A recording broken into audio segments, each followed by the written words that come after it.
right. Hello, everybody. Chief Meteorologist Hunter Williams here. We are live on KVUE Plus and all of our streaming platforms. Wanted to talk about a pretty substantial severe storm which is developing near the Blanco area. So here it is. This is the severe thunderstorm warning. It is dropping hail right over town right now. This severe thunderstorm warning goes until 7:15. It is the only severe warning that we have in our area right now. However, I do expect things are going to stay pretty busy for us through this evening. So let's go into our hail tracker and I'll show you exactly where the hail is. And as we mentioned, unfortunately, this is producing hail right over town in Blanco. So if you guys, I know we're on Facebook, YouTube, if you guys have any reports that you can safely send in to us, please do that. We never advise anybody to walk out into a hailstorm, so wait until afterwards. But this thing is certainly producing some hail right over town, right along the 281 corridor as we speak. So I've paused it. Let's go in even closer, then we'll queue up some of the numbers. So 281, 4th Street, just any of those roads that are right there in town.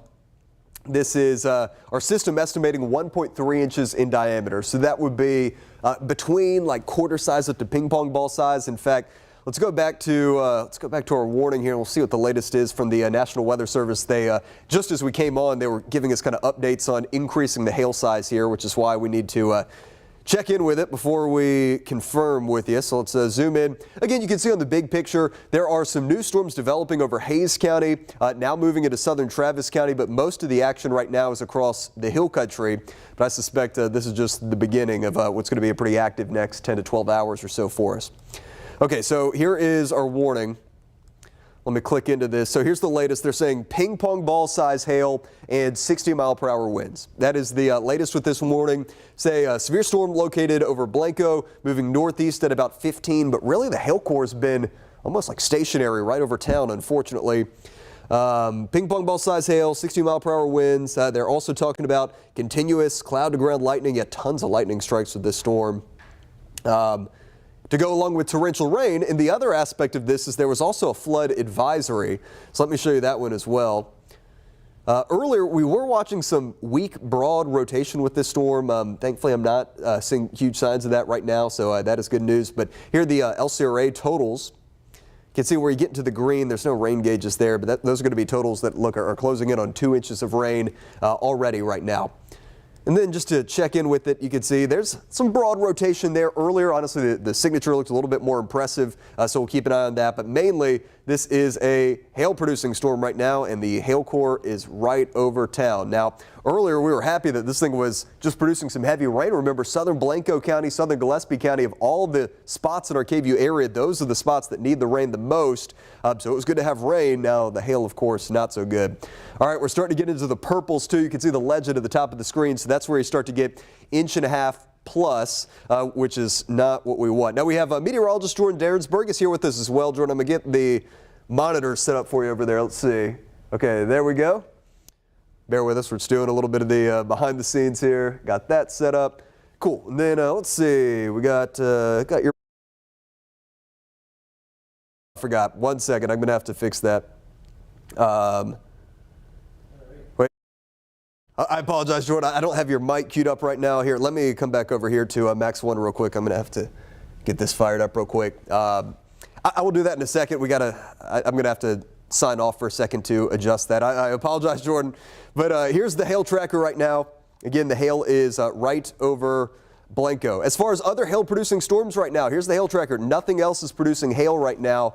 But again, I think we're going to have some more storms that develop later on this evening. Here's kind of the bigger picture view. You can see some severe storms that have developed up north of here between Waco and Dallas. Those are on track to miss us. But there's that classic dry line setup for the Panhandle in West Texas. You can see a tornado warning up on the northeast side of Amarillo, and then the severe warnings that go down to Lubbock and then all the way down to the Mexican border there. So I think that those storms, depending on what happens this evening, if we get all sorts of widespread heavy rain that develops this evening, well, that would work over our atmosphere. But if we don't, I do expect we'll have more storms that come in tonight. So like, we're honest with you guys when we tell you it's kind of a nowcasting situation.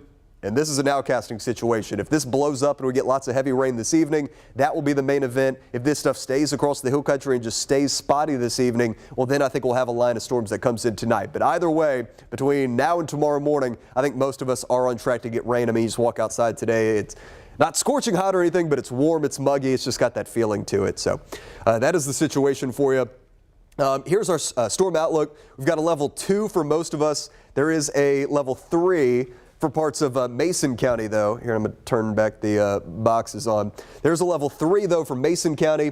And then here is the flood risk. It's been a while. I think I saw you got to go back to like October or something since we've had a moderate flood risk. That is the level 3 out of 4 flood threat. There is a flood watch, which is in effect for most of our area. In fact, let me show you that one before we get back to our storm. Here is our flood watch.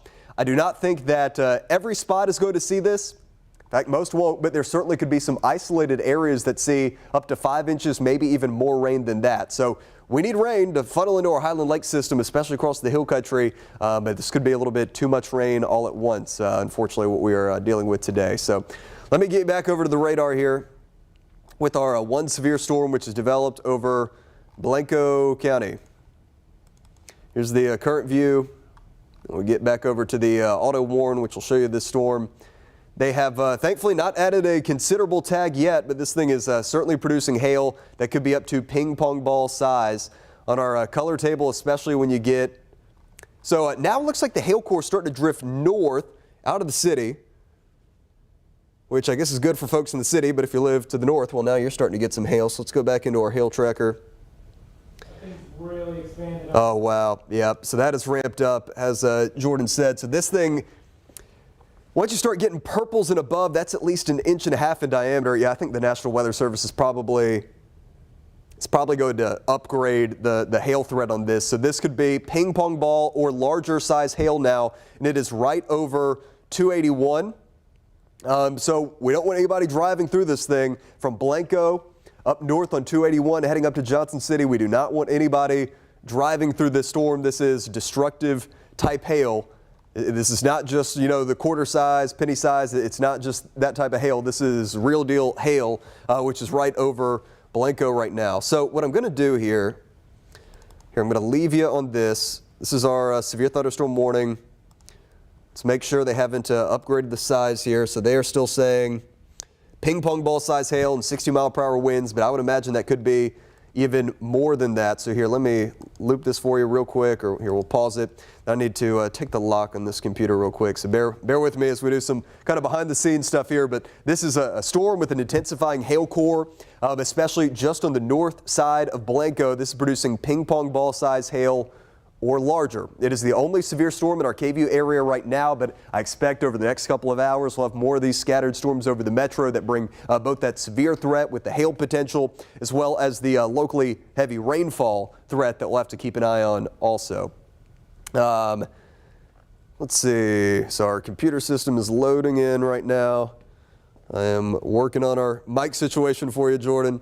Okay, give me a mic check real quick. All right, mic check 1, 2, 3. 1, there we 2, go. 3. Okay, I'm gonna toss things there. So you're over on the wall, and right. you have got microphone right now. All right, perfect. So as Hunter was talking about, this hail core has gotten much, much larger. Let me see Max 2 here real quick, because I want to show you guys the hail core, because that hail core is really, really large. And now we've got purples, lighter purples showing up on that hail core, and we're looking at around 2-inch diameter hail right there just north of US 281. And once we get Max 2 up here on the wall, and oh, you've got it? All right, we'll give him 1 sec here. And while we do that, we also have that flood advisory right there in effect until 9:45 for southern Blanco County, because this thing's dropping some heavy rain as well. And so we're going to go ahead, we're going to give them a moment, but while I do that, I do want to mention this storm's only moving off to the north at around 15 miles an hour. So that means that it's moving at a pretty slow pace. And here we are, Max 2 right now. It's moving a little bit off to the north at around 15 miles an hour. So let's go ahead and let's put the tracker on this thing, and we're going to show you who's in the path next, because these people need to get ready for the potential for some large hail. Now, this hail core kind of got a little smaller here, so good news here. But if you're at Perdinall Falls State Park at around 7:50 p.m., you guys want to make sure that you have those cars in the garage. It's pretty much going to split Highway 281 for the most part, maybe pass just to the east of Johnson City. But I wouldn't be shocked if this thing had a considerable damage tag on it. And I wouldn't also be shocked if once the storm reaches the edge of this warned area, that depending on how strong the storm is, this thing gets extended on into portions of Burnett County. And so Marble Falls, you're going to want to watch this over the next couple of hours. And you're also going to want to watch this if you're in Burnett. And I would probably even argue places like Lago Vista, maybe, depending on which direction this takes and how long this hail core holds together. Now, looks like the hail core is weakened over the past couple of scans. So this is good news on that particular front. However, we do need to track the heavy rain as well. So let's take a look and see how much rain Jordan, we've they seen added so the far. Considerable tag onto that They now. have added Here, the so let me considerable tag? Yep. Yeah, so here's the new warning. They just updated it. So this is going to go until 7:15. Still, this is a Blanco County thing, but they have added now Johnson City into this. So now that they've added the considerable tag, let's jump into this. They're saying a severe thunderstorm located near Blanco moving northeast at 15, 2-inch size hail is now what they are citing. 2-inch size hail and 60-mile-per-hour winds in this storm. What we can do, so this is going northeast at 15. Let's do just kind of a generalized storm track here. This is not the arrival time per se of the storm itself. There's rain that goes well north of this, but this is kind of a, here, let's go into the hail tracker. We'll do a rough arrival time of the hail. So it's going about, I apologize, we got the wrong tool turned on here. So let's do this. Hail core going about like this. This is going northeast at 15. So taking it into Johnson City here, closer to about 712. Hopefully it stays just on the south side of the city, but places like Johnson City and Cypress Mill. I want you guys to be keeping a close eye on this storm. So that is the deal right now. We have a lone severe storm over Blanco County, but it is a big one. And I'll tell you, we got to keep an eye on some of this other stuff too. This is a downpour, not producing hail yet, but near Onion Creek, heading up towards the airport, and this is going to pass right over downtown. So these rain and storms are now growing in coverage, and we expected that would happen this evening. What's going to be interesting to see is if this stuff becomes really widespread this evening, well, then maybe that's going to be the main event. And Jordan, I see you got a little bit of rotation you're keeping an eye on over there. Give me a second, and I'll toss things right back over to you. All right, yeah, Hunter, we've got a little bit of rotation right there on this storm, just off to the north of Blanco as well. And it's pretty weak and it's pretty broad, which is good news. But like Hunter said, it's dropping that 2-inch diameter hail, which is why we have that considerable tag. And I'm going to do that same track, but for this rotation as well, in case this thing does start to tighten. Again, he said it was going off to the northeast at around 15 miles an hour. And when we put the track on it, we're looking at around, let's put it out for the next 40 minutes. We got Johnson City at around 718. Again, this is pretty much following US 281 through central sections of Blanco County. So if you're in Johnson City, I want to make sure that you guys have those cars in the garage. Now, it is not going to make its way into portions of Hays County. We do have some separate systems that are making their way through portions of Hays County, including San Marcos, that Hunter I've talked about. But I've really locked in on Blanco County here. And the reason we are is because that's pretty much the main storm. Now, I will tell you, over the past couple of scans, what I can say is that the hail core has started to weaken slightly. But that doesn't mean the threat is zero.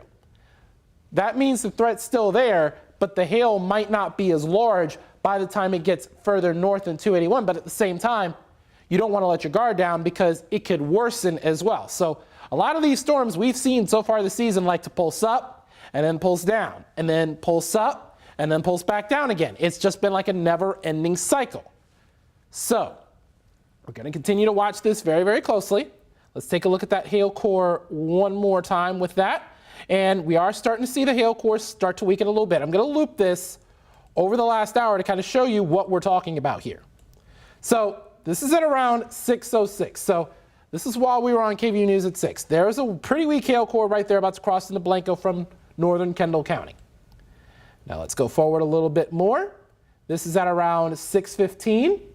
And then by the time it reaches Blanco, Watch this. This is around 6:30 where this hail core starts to stationize, and then start to really build up right there on top of Blanco. This is right after 6:30.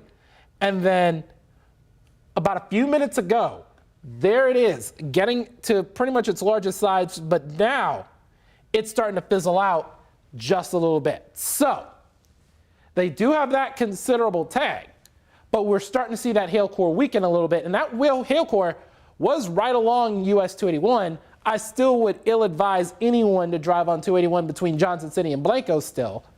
But the largest of the hail looks to be just west of 281 now. So not only is it weakened, it's kind of shifted off to the west, but we're going to show anyway what the hail amounts look like that's right along that US 281 corridor.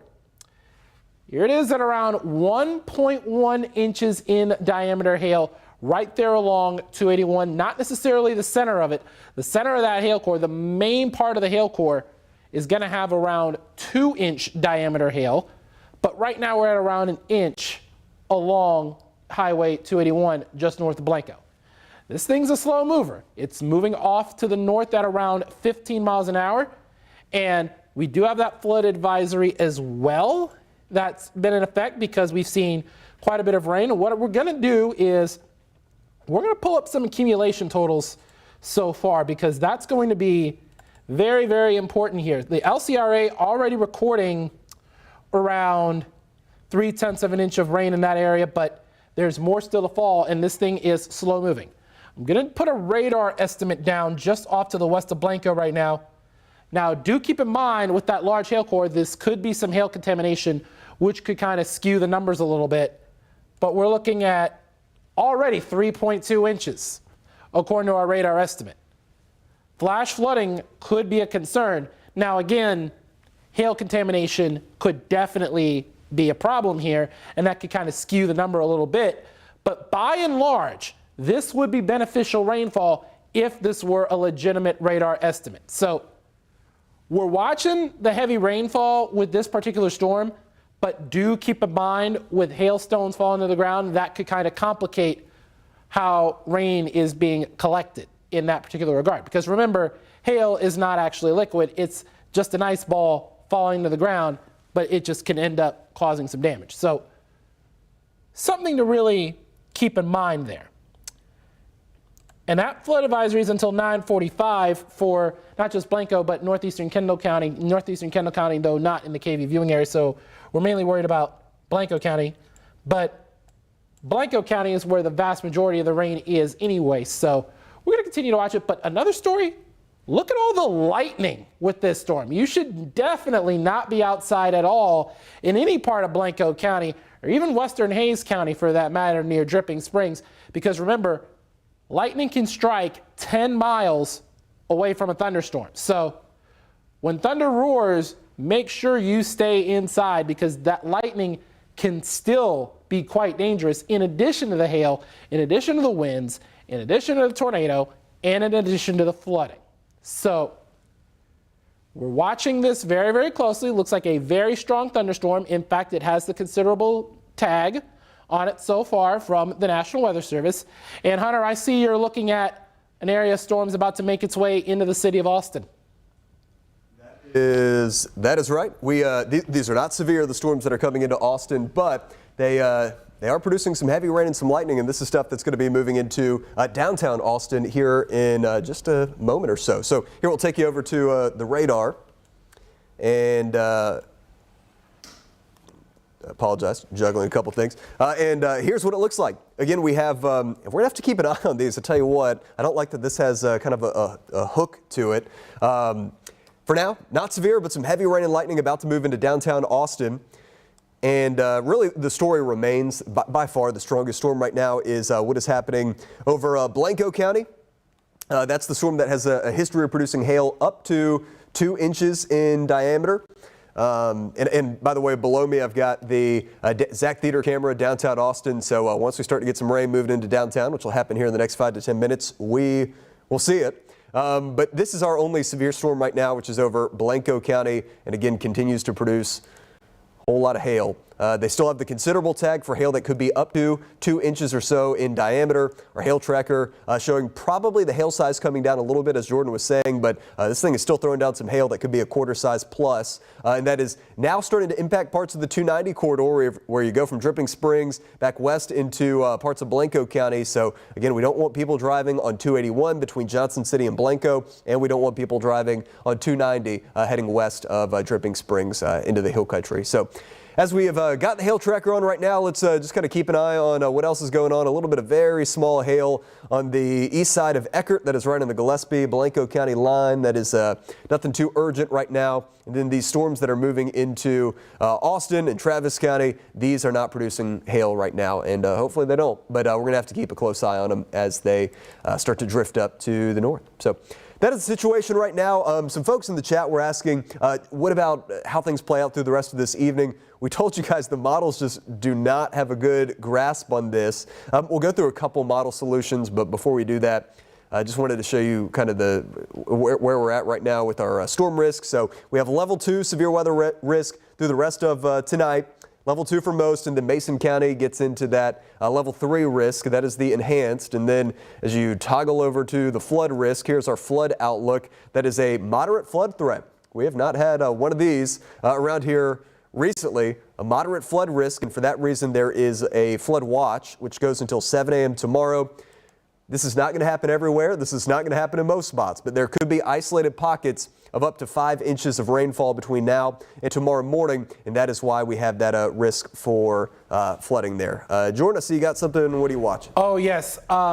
We are tracking the potential of a flash flood warning about to be issued for Blanco County, and the reason for that is that an LCRA gauge has recorded around 1 inch in a period of just 15 minutes. So we're going to be really watching the flood threat closely over the course of the evening, just as Hunter was talking about. But I just saw in the NWS chat for our office, which is based in New Braunfels, which serves the entire Austin area as well as these portions of the hill country, we're tracking 1 inch in 15 minutes according to the LCRA. Let's see if we can get some truth on that. Let's see if it shows up here in the next little bit. But this is about 5 miles north of Blanco. It shows 33/100ths of an inch right now, but I would imagine that would update and we would be looking at around well over 1 inch, because we have that report of well over 1 inch in 15 minutes. And I wouldn't be shocked if other gauges in Blanco County recorded this as well. Now, don't get me wrong, Blanco County. Y'all really need this rain. There you go. So they just, Jordan, they just issued the flash flood warning. Boom. All right. So here it is, the flash flood warning, which is basically overlapping the severe thunderstorm warning. So this includes most of Blanco County. Let me read into the text of this warning for you guys. And what it is saying is Doppler radar indicated thunderstorms producing heavy rain across the warned area. Expected rainfall rate is 3 to 4 inches in 1 hour. Rainfall, additional rainfall rates of 1 to 3 inches are possible in this warned area. Flash flooding is ongoing or expected to begin shortly. So that is our flash flood warning, and that does have a considerable tag with it as well. So there's a flash flood warning, which includes Blanco and then goes right up to the south side of Johnson City. So there is a flash flood warning for Blanco County. And look, this is a serious situation with the flood threat, but you know, here's the reality of the situation. Lake Travis, 38% full right now, and this rain over this portion of Blanco County, that runoff is going to go into the Pedernales River, and this is going to get into our Highland Lake system, and that is the area that helps to recharge Lake Travis. So we don't want anybody to ever have to deal with flooding, but the reality of the situation is we need some excess rain in this area to help with our lake system. So if there's one little silver lining to this, that is it. But if you live here over Blanco County, there's a flood threat now in addition to the hail threat. So the hail core here, it has come down in intensity. However, it is spread out. So it's not as large as earlier, but more people are being impacted by the hail threat. So it is over a lot of the 281 corridor. It is lifted north of the city of Blanco. It's parked right over town for a while, so it's lifted north. But it's also now starting to stretch along 290, not into Dripping Springs, but as you go west of Dripping Springs, right when you're on that Hayes-Blanco County line, that's where you start to get into the hail core, and this could be, I would say quarter-ish size hail. I don't think we're looking at ping pong, baseball, or some of the stuff that we had earlier, but I think there could be some quarters in there, certainly. So that is the situation. Now, moving into Austin now. This stuff is not severe, and Hail Tracker is not showing any hail with it, but we are about to get some rain. So here, I've got the Zach Theater camera pulled up. We'll take that full here for a second. That is the scene in downtown Austin where we're about to get some rain. I'm trying to look. It's hard when you're just looking at the screen. I would imagine if rain has not started, it will start in like 25 seconds because we have this rain, which is tracking now into parts of the metro. We'll keep an eye on these storms. They are not severe right now, but they are bringing down some lightning and some heavy rain into the metro. And the storm here around Buda, we'll keep an eye on that. It is possible that thing might try and put down a little hail too. Yeah, I would say that's like pea-size hail, but we'll keep an eye on it. Hopefully that does not intensify. But that is what we have right now. So we have one storm really which is causing all the problems, and it's the storm over Blanco County, which is now prompted a flash flood warning, and it has prompted a severe thunderstorm warning. So it is still producing hail, and now it is producing that threat for flash flooding. Again, we have a flood watch, which is in effect area-wide except for Mason County, and this goes through 7 a.m. Thursday morning. So not everybody's going to see flooding, but there's certainly going to be some spots that are like Blanco County and that do see some flooding here. So that is what is going on right now. I think what we might do here is we'll take a break. We will get you just on the radar loop. And we're going to just leave the stream up, and we'll just check in periodically. We'll say every like 15, 30 minutes, or as the weather unfolds, we will keep you updated. So with that, I'm going to bump you over to the radar loop. There will not be audio with this, but trust me, we're watching it. We will just kind of pop on, so you guys can leave this up on your TV or computer or phone or whatever you're watching. Just kind of leave this on in the background, and we will return and we'll give you some more updates here over the next 15 to 30 minutes.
All right. Hello, everybody. Chief Meteorologist Hunter Williams back with you. I don't know if you guys picked that up on the microphone, but we have heavy rain and storms over the metro. Now, a few things going on since we last talked about 30 minutes ago.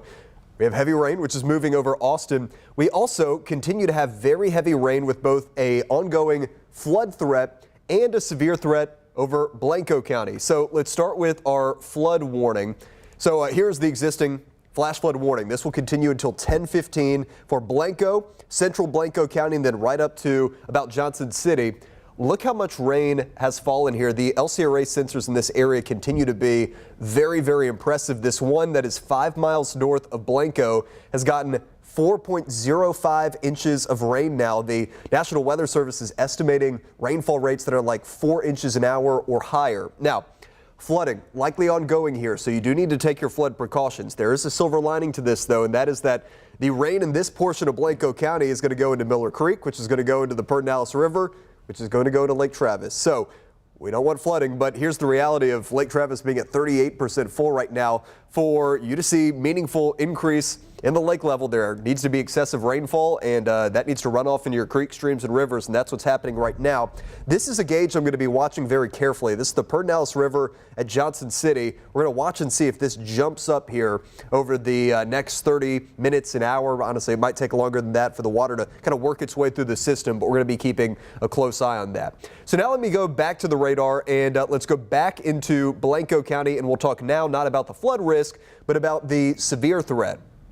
Okay, so here is our severe thunderstorm warning, which does include a tornado possible tag. This includes parts of Blanco and northern Hayes County until 8:30. Let me read you the details of this one, and then we'll get into the velocity. I'll show you the part of the storm that's trying to spin a little bit. 60-mile-per-hour winds and just penny-size hail. So the hail core has thankfully come down. Remember, about 45 minutes ago, this was a considerable tag storm that had hail up to 2 inches in diameter at one point. 60-mile-per-hour winds, penny-size hail. Locations include that could be impacted Dripping Springs, Johnson City, Peyton, Henley, Pedernales Falls State Park, and Cypress Mill. So that being said, the tag tornado possible. Why is that? Oh, and I see we just had a severe thunderstorm watch issued, so I'll take you to that here in a moment. Hey, you know what? I think this velocity is tightening up a little bit right here. We're going to need to keep a laser-focused eye on this one, which is just north of 290 and on the east side of 281. So the broad circulation was in this area down here, but this is a tighter circulation which is starting to form. In fact, I would say they might issue a tornado warning for that. So what I'm actually going to do, I'm going to go talk with our behind-the-scenes crews, make sure we are prepped for this in case they issue a tornado warning, which is possible. So let's take your strong storm precautions. Blanco County to northern Hayes County. I'll be right back with you.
All right. Hello, everybody. We are back with you. I apologize for the quick break. Just had to inform everybody to make sure we're ready to go if we have any warnings that are issued. The good news is that the circulation, we're still watching. It's still a tornado possible situation, but the circulation is kind of ramped down a little bit. Now, here's a new alert as we go in. So we're starting to kind of ramp things up here where we have a bunch of alerts coming in.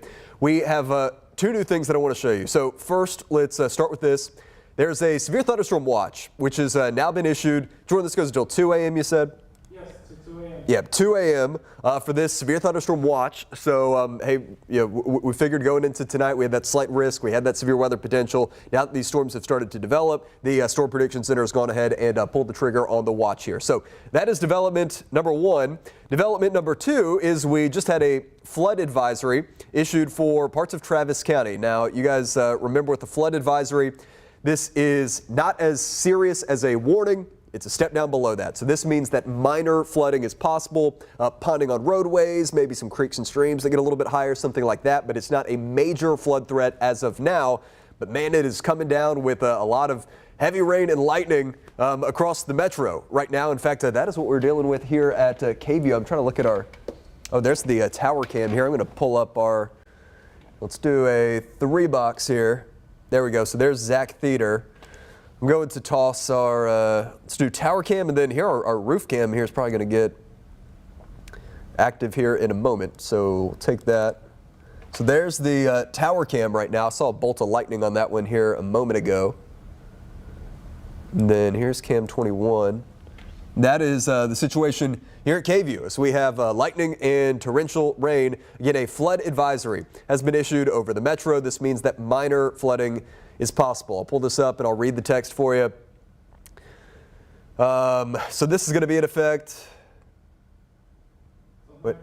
9:45 is the deal on that. So that is what we will watch for you with the minor flooding potential. Outside of that, we're still watching the severe threat over Blanco County into, man, that thing is still spinning like crazy. Watching this severe threat now over northern Blanco County, and that's going to kind of graze northern Hayes County and could move into parts of western Travis County. So let's inspect here at the velocity. You can see it's got a lot of broad, higher level rotation for a tornado, right? The rotation has to be down lower in the atmosphere. So the storm is 100% spinning. It is just not tight enough and low enough in the storm for it to be producing a tornado right now. But earlier we had two areas of rotation. This is the spot. Again, it's broad. I do not think that this thing is producing a tornado right now. But this is it. That's where the general circulation is with that storm. It is just on the north side of 290, and it's going to pass just north of the Henley area. Again, it's going to be right there kind of on that triple point where you get a little bit of northern Hayes, you get a little bit of northern Blanco County, a little bit of northwest Travis. So we will keep an eye on that. For now, though, this is a severe warned storm and not a tornado warned storm. This thing is producing some hail still, though. This is probably a little under quarter size. This is probably looking at about a 1/2 inch to 3/4 of an inch in diameter. And then we go back to our flood risk.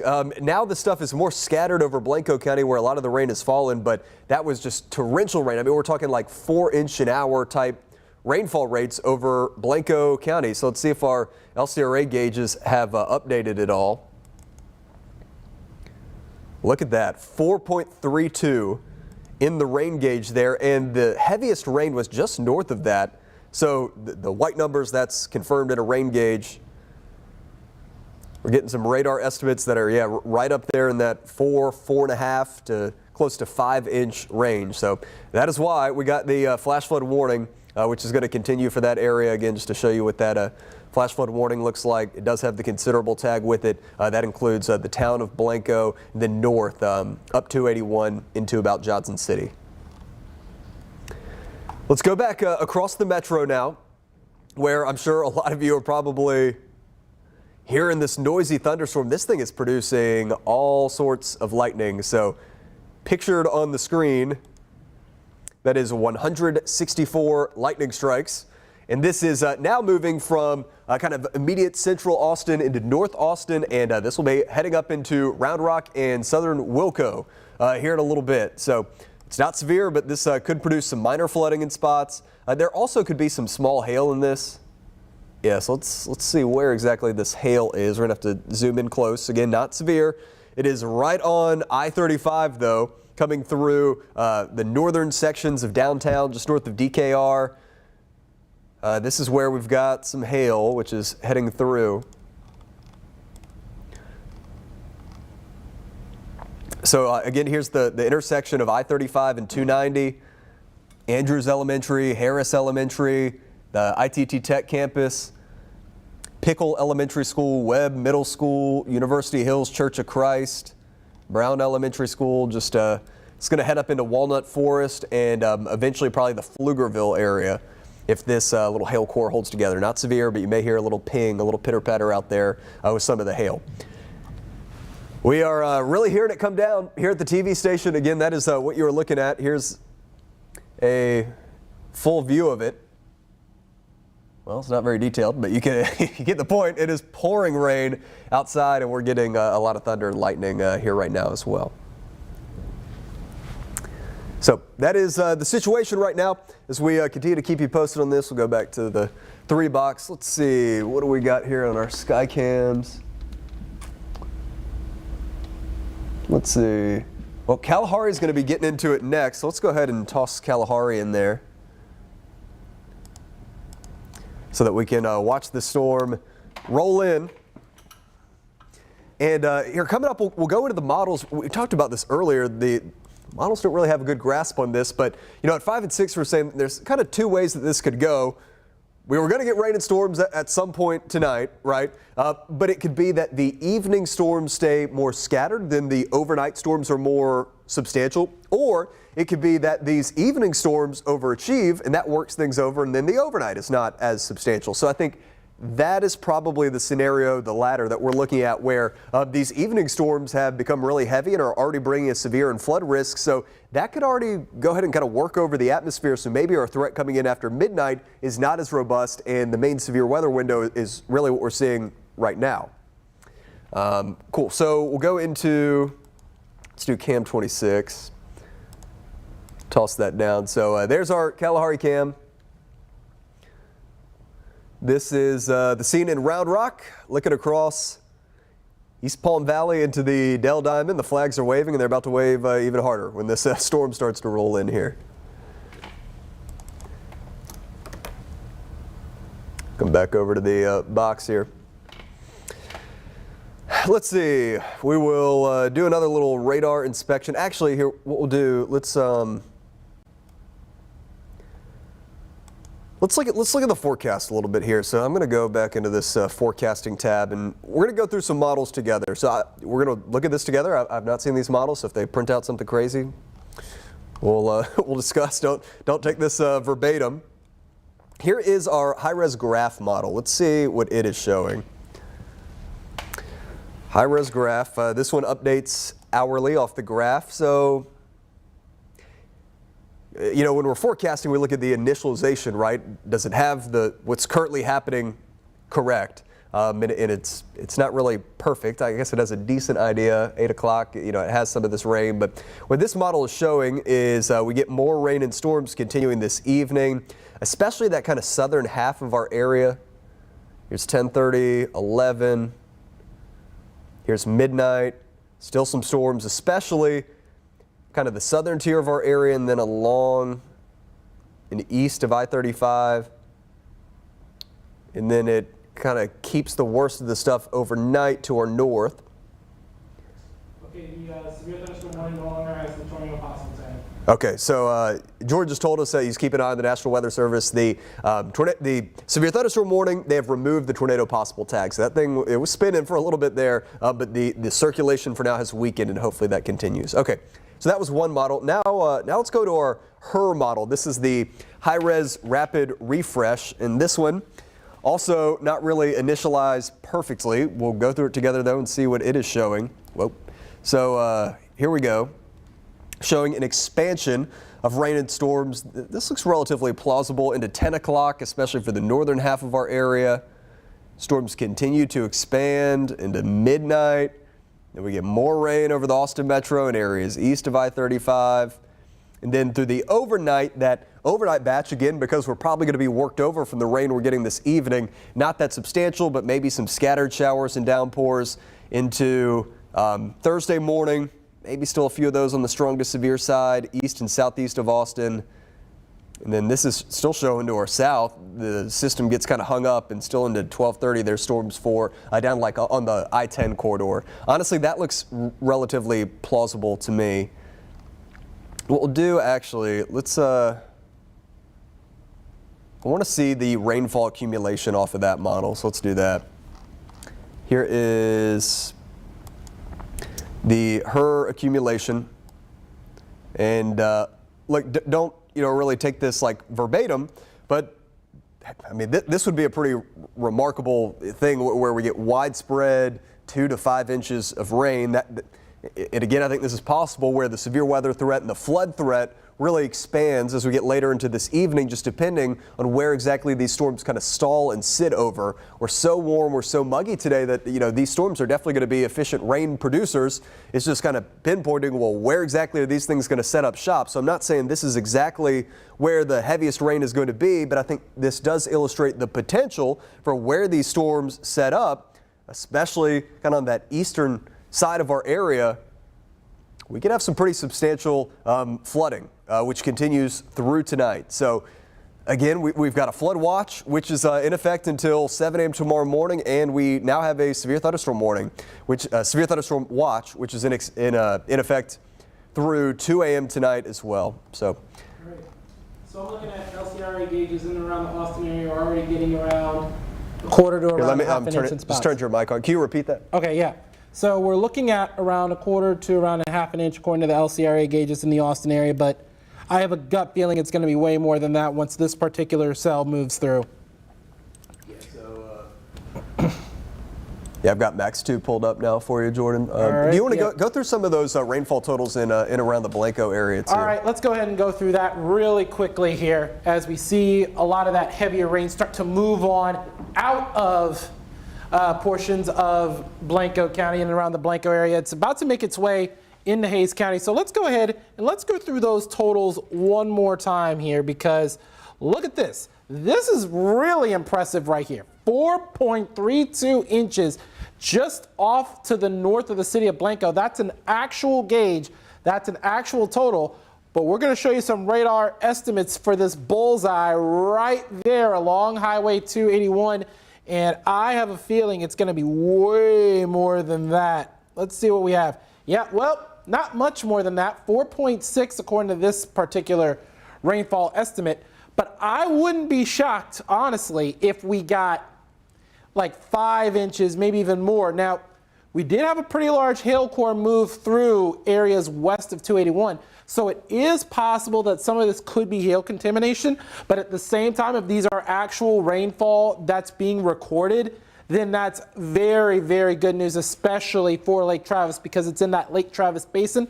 And remember, Lake Travis is only at 38%, y'all. So expect Lake Travis to rise a good bit, but we're going to need a few more of these systems. Now, we don't want any flash flooding, don't get me wrong, but if we get more of these, we're going to see Lake Travis back to its former glory and those sometimes islands gone. So that's pretty much what we have on that particular front in terms of rainfall totals. Let's go ahead and look again at...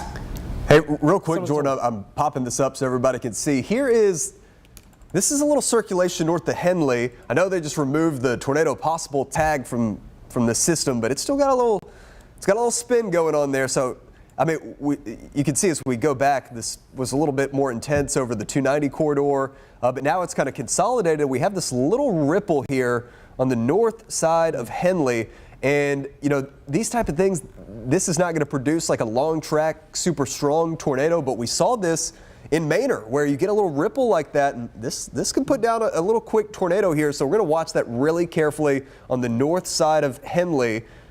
Go ahead and make sure you're indoors in that area, and we'll watch this like a hawk as that moves north of Henley into that far northern part of Hays County, Jordan. Yeah, and I'm taking a look at the same area right there north of Henley. That's about a few miles northwest of Dripping Springs. So if you're wondering where Henley is, and it looks like a little bit of a tight rotation as you're saying, Hunter. So definitely if you're north of Henley, if you're near, I would say Hamilton Pool, and I would argue Bee Cave as well, I would watch this very, very closely because like what we saw in Maynard the other day, this could drop a little quick tornado here. So we're going to watch to see if we get a tornado warning. But what I can tell you is that it's going to be moving at a pretty slow pace. At last check, this storm was moving only at around 10 miles an hour. So it's going to be a pretty slow roller. So it's going to give you time to prepare if a tornado warning were to be issued if you're in Hamilton Pool in and around the Bee Cave area along Highway 71 in western Travis County. Now, in addition to that, with all the heavy rain that we've had, Blanco County, you're still under that flood advisory in addition to the one in the city of Austin. That is until 9:45. So, again, we're going to watch everything very closely. The flood threat definitely is up there. You saw the totals that are possible from Hunter a moment ago.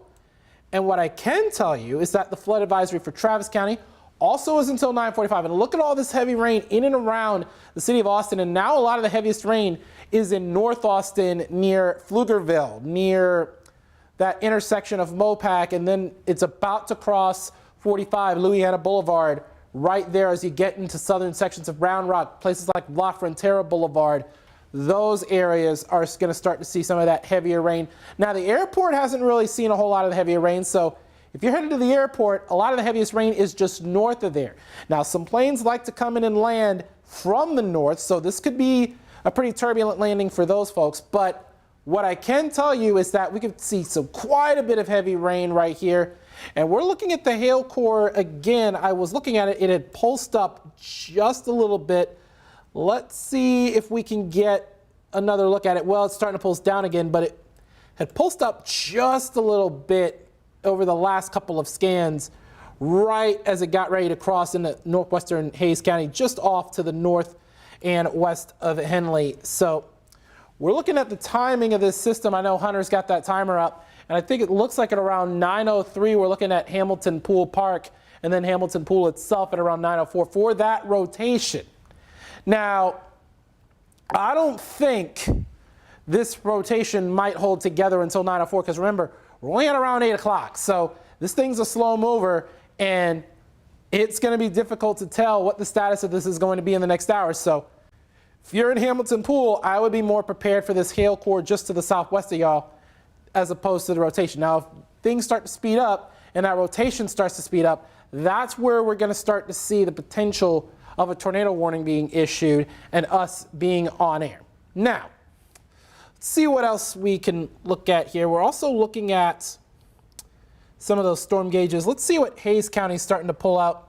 Looks like we're at about 0.7 of an inch so far, right there and around the Henley area. But your rain is just beginning, and it looks like we're up to 433, Hunter, wow, just north of Blanco there. That's what we're looking at right now. Those are crazy totals so far. But we've also got 1.5 inches in and around the Johnson City area too, and a gauge just southwest of there. So looks like there's the bullseye according to our radar estimate right here. We're going to really look and see how things shook out north of Blanco when all is said and done, as well as across central Texas, really, because no one is going to be immune from this. There is no Austin rain dome to protect us today. So it's pretty much what we have.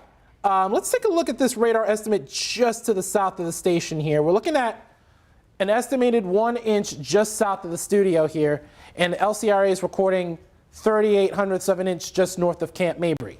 So, and we've still got rain falling right now, of course, folks. So we're looking at these impressive images. It looks like that's from our tower cam of some of that heavier rainfall making its way through. There you see it right there, quite a bit of lightning. So it's definitely a natural light show going on right now. Sorry, I was kind of turned to the camera there, kind of seeing everything, kind of looking at everything.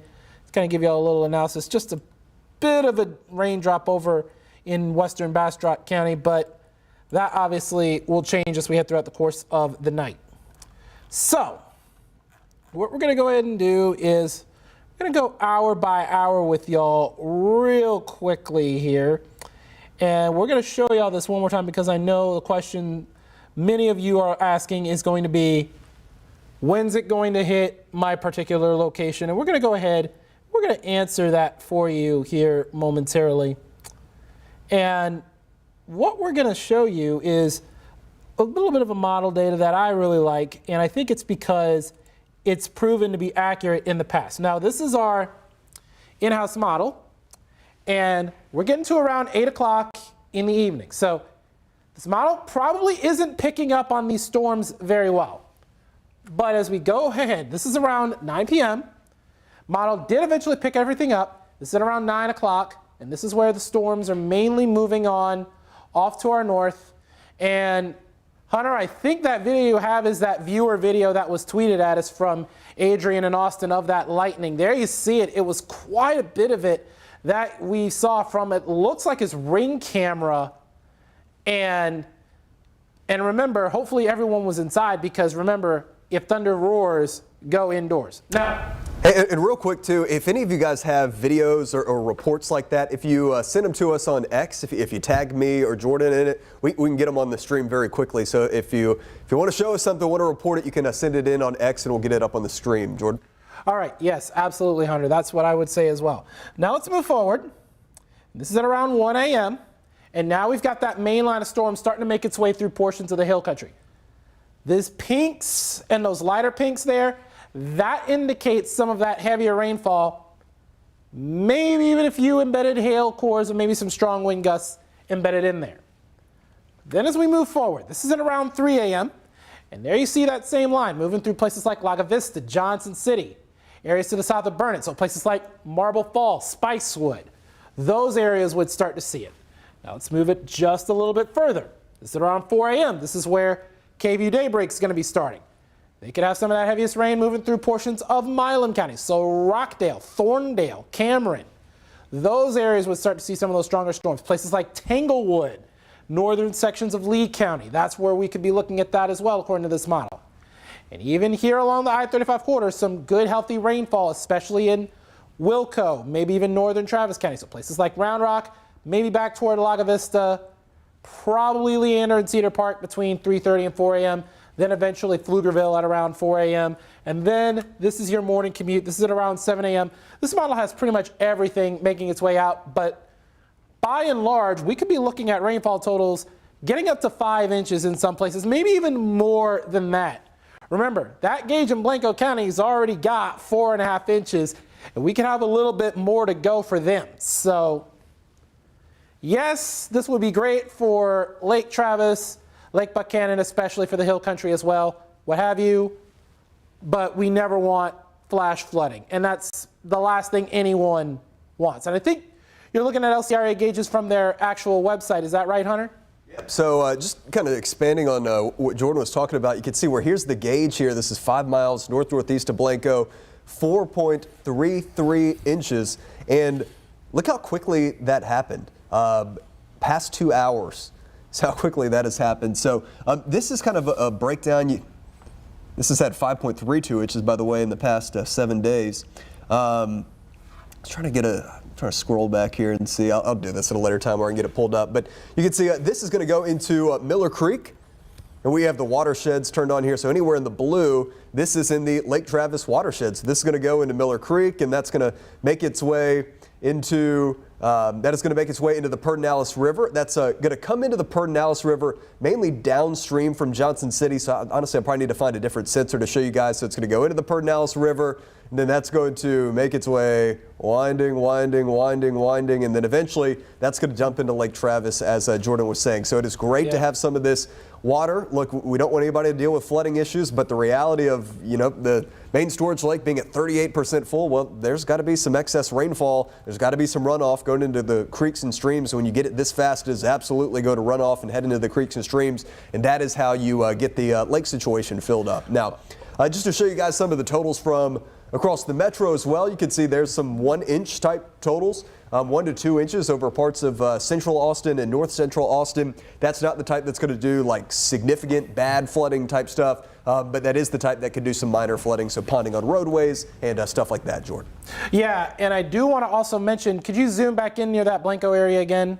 Because I wanted to show you that gauge that was right before the Pedernales River, and it looked like it was around 2 inches for them as well. So that's going to be on top of the 4.5 inches that fell near Blanco. So not just that area, but the areas that received 2, maybe 3 inches as well, all of it is going to flow into Lake Travis. Not just that one little area. So really a beneficial area, widespread in that blue area that Hunter was talking about.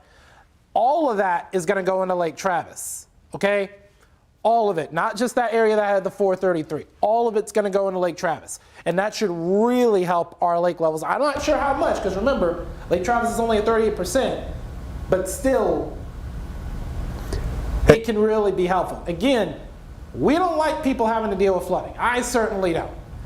But the beneficial rainfall, we could definitely use it. If we would not have flooding with the beneficial rainfall, we take it every day of the week. But unfortunately, that's just the reality of how Central Texas operates. Hey, real quick, Jordan, Esteban is watching on Facebook and wants to be able to watch this on Apple TV. You can, actually. If you go to the App Store on Apple TV, this goes for like Roku, Fire TV, whatever your streaming service is. If you just search KVUE, we have a KVUE Plus app on Apple TV. So download it, download in 5 seconds, click into it, and then this stream will be there. So if that's the easiest way for you to get it up on your TV, we have an Apple app. We have a Roku, Fire TV, all of those. We have that.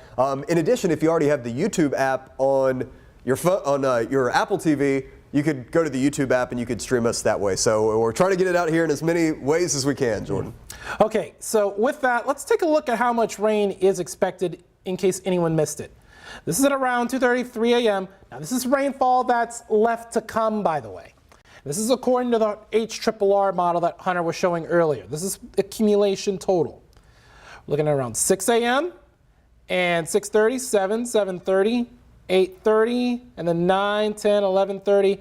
Looks like overall, by and large, it's looking like some of our northern counties are going to get around 1 to 2 inches, could have an isolated 3+. That's on top of what we've already had. So this is how much rainfall is left over the course of the night tonight. Now, this is definitely good news, especially in the northern hill country, because yeah, you don't have that extreme drought like what Gillespie and Blanco County had, but Blanco, don't be surprised if next Thursday's drought monitor does not have you in an extreme level of drought based on the rainfall totals that we've seen. But still a ways to go to get out of the drought, but a huge step in the right direction, especially in Blanco County. Hunter, I think you're tracking what might be another storm advisory? Yeah, so they have let the severe thunderstorm warning that was for the Blanco County storm expire, and they've replaced that with a strong storm advisory. So good news, the storm has weakened. It is still producing some small hail and some gusty winds, but it has weakened below severe limits. So a strong storm advisory, it is just like the flood advisory, right, where it's a little bit more minor. It's still a strong storm, but it's not causing the same issues that it was when this thing was back in Blanco County. In addition to that, there's another, look at this big broad storm advisory, which goes for the storm that's in northern and northeastern Travis. It is on the way into Wilco. And then again, we also have these flood advisories across the metro where there could be some minor flooding too. The only warning that we have right now is the flash flood warning, which is over Blanco County. And, you know, for the time being, the rain has kind of moved out of that area. So let's do kind of a bigger picture reset here. Let me get the box situation filled up here. Well, give me 1 second. We'll do max 1 right there and then cam 4. Perfect. So here's kind of the big picture situation. We still have the dry line, which is back over West Texas, and those storms are getting a little bit closer to us. So again, the kind of battle that the atmosphere is playing is we have all this warmth and humidity. Well, that has resulted in all of these widespread storms across our area this evening. Now, what happens is if these things keep chugging for another hour or two and become more and more widespread, well, then that means the atmosphere is going to be more worked over as some of this stuff out west tries to move into our area. But we'll have to keep a close eye on this. Look what is coming together out over West Texas, south of San Angelo. I apologize. My computer doesn't want to play along here. Let me load this back up one more second. Here we go. Look what is developing back to our west. That is the beginning part of this line of storms that we were thinking might come in after midnight. So for some areas, you might actually get rain from both of these rounds. This is that line which is coming together. And what that's going to try and do is work in this direction. And if the atmosphere is not too worked over from storms this evening, then we might get another round of storms. And I think that is probably going to favor the northern portion of our area. And that, if we get a line like that, you'll know that kind of favors the wind threat. So that is what we're watching. Again, we've kind of left out the part where we're looking at models now, and we're basically just nowcasting and seeing how things unfold for us. And there's also some storms developing off the the higher terrain of northern Mexico as well. Across the Panhandle, look at this in the purple. That is a confirmed tornado warning near Turkey, Texas. This is not in our area, but that is a substantial storm that is now a confirmed tornado near Turkey. So that is Briscoe and Hall County in the Panhandle. That is not in our KVUE area, but we are, hey, we're streaming on YouTube, so maybe you're up here in the Panhandle, or maybe you know somebody up there, so give them a call if that is the area that you are concerned about. Getting back here closer to home, again, the only severe warning right now, or the only warning period, is the flash flood warning for Blanco County. This stuff across the metro, it is noisy, that is for sure, but it is under severe limits. Hamilton Pool, torrential rain. So this has really worked out, again, caveat, I don't want anybody to deal with flooding, right? But this has worked out kind of perfectly where we got all this rain in the, let's see, okay, so we just got a new flash flood warning, which includes Austin. Okay, so here, let me update you on this, and then we're going to go on TV and do a quick breakdown of this. So here's the flash flood warning. Let me do it like this. This is the flash flood warning, which now includes the Austin Metro until 11:30. So we were talking about the flood advisory. That's kind of a minor deal. This is the step up where now there could be some more substantial flash flooding here. Let me redo that. So kind of the things that we always tell you guys during flood situations: turn around, don't drown. Now it's just it's not a good evening to be out driving across the metro. But here's what they're saying in the warning: between 1 and 2 inches of rain have fallen. Additional rainfall amounts of 1 to 2 inches are possible in the warned area. Flash flooding is ongoing or expected to begin shortly. Again, this is for much of central Travis County, and all of this heavy rain is going to continue to move up into parts of Williamson County. So real quick, the accumulations. Here's the radar estimates here, where you get those greens. That's going to be anywhere from 1 to 3 inches of rainfall. 1.3, 1.6. There's a 2.4, 1.5, 1.2. So you get the idea. We've had a good bit of rain in these areas, and that is why we're going to have that flood potential with a flash flood warning now in effect for the Austin Metro, in addition to the storm that is over Blanco County, or the storm that was prior over Blanco County. So here for a second, I'm going to get you back to the radar loop. We're going to do a quick cut in on TV, and then we will get right back here to our stream.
All right. Hello, everybody. We're back. We are, again, I apologize kind of coming and going on the stream. We are juggling different things going on air, off of air. But, hey, that is our goal here at KVUE, just to keep you updated. So I don't want to interrupt anybody's show for too long. But, of course, we will if we need to, if there's significant weather going on. But just got on TV, told everybody that we will be here on KVUE Plus. So hopefully we have some more folks who will be watching with us. So I'll get everything squared away so, Jordan, you can see over there. Perfect.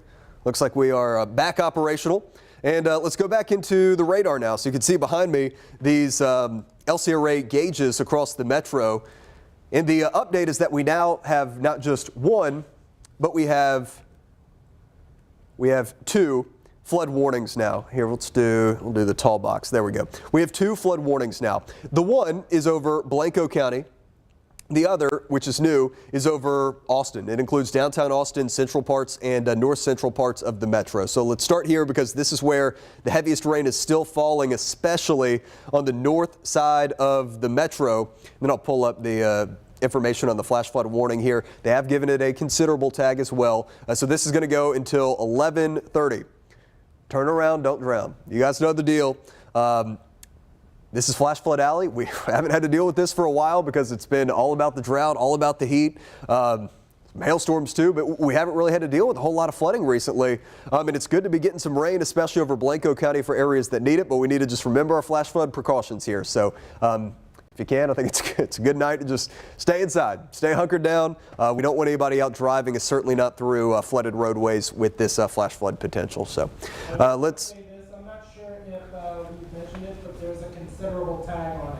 Yeah, so Jordan was just saying we have the considerable tag with this flash flood warning as well. So that's a little bit of a step up from the base warning. They've added that considerable tag to it. So we will zoom out here and just kind of give you the big picture. We've got heavy rain, which is moving into Round Rock now. So it's been a lot of Travis County. It's been a lot of Blanco County. This stuff is expanding northward. So Wilco, you're going to get in on the action here shortly as well. And then out around Hamilton Pool, this is what's left of a storm that earlier was a huge hail producer. This is the storm that produced the flooding issues over Blanco County too, and this thing has been trying to spin at times also. But this one appears to be really weakening. It's still got a little bit of that hook to it, so we'll watch it out around Hamilton Pool, but mainly this thing is just producing rain. Then that takes us down to Blanco County, where there's still, really these are just kind of some showers now at this point, but this red box, that is the flash flood warning that was issued earlier for this area. And this is a spot that has really seen quite a bit of rain. I'm going to pull up the text here with the latest on that. So local law enforcement reported flooding on Miller Creek Loop. That is where between 2 and 5 inches of rain have fallen. Additional rainfall amounts up to 1 inch are possible in the warned area. Flooding is already occurring. And speaking of rain that has already fallen, let me show you the LCRA totals here. Look at that. That is a rain gauge, the white numbers, confirmed rain gauge that has 4.34 inches of rain in it. And then some of the even heavier stuff might even be outside of where that gauge is at. So white numbers are confirmed. These are radar estimates. There's a 4.4, a 4.1, 4.5. So we definitely have a little swath here of 4 to 5 inches of rainfall. Now, flooding is ongoing in this portion of Blanco County. The good news, though, is that this water will go into the Pedernales River and it will work into Lake Travis. So Lake Travis, 38% full right now.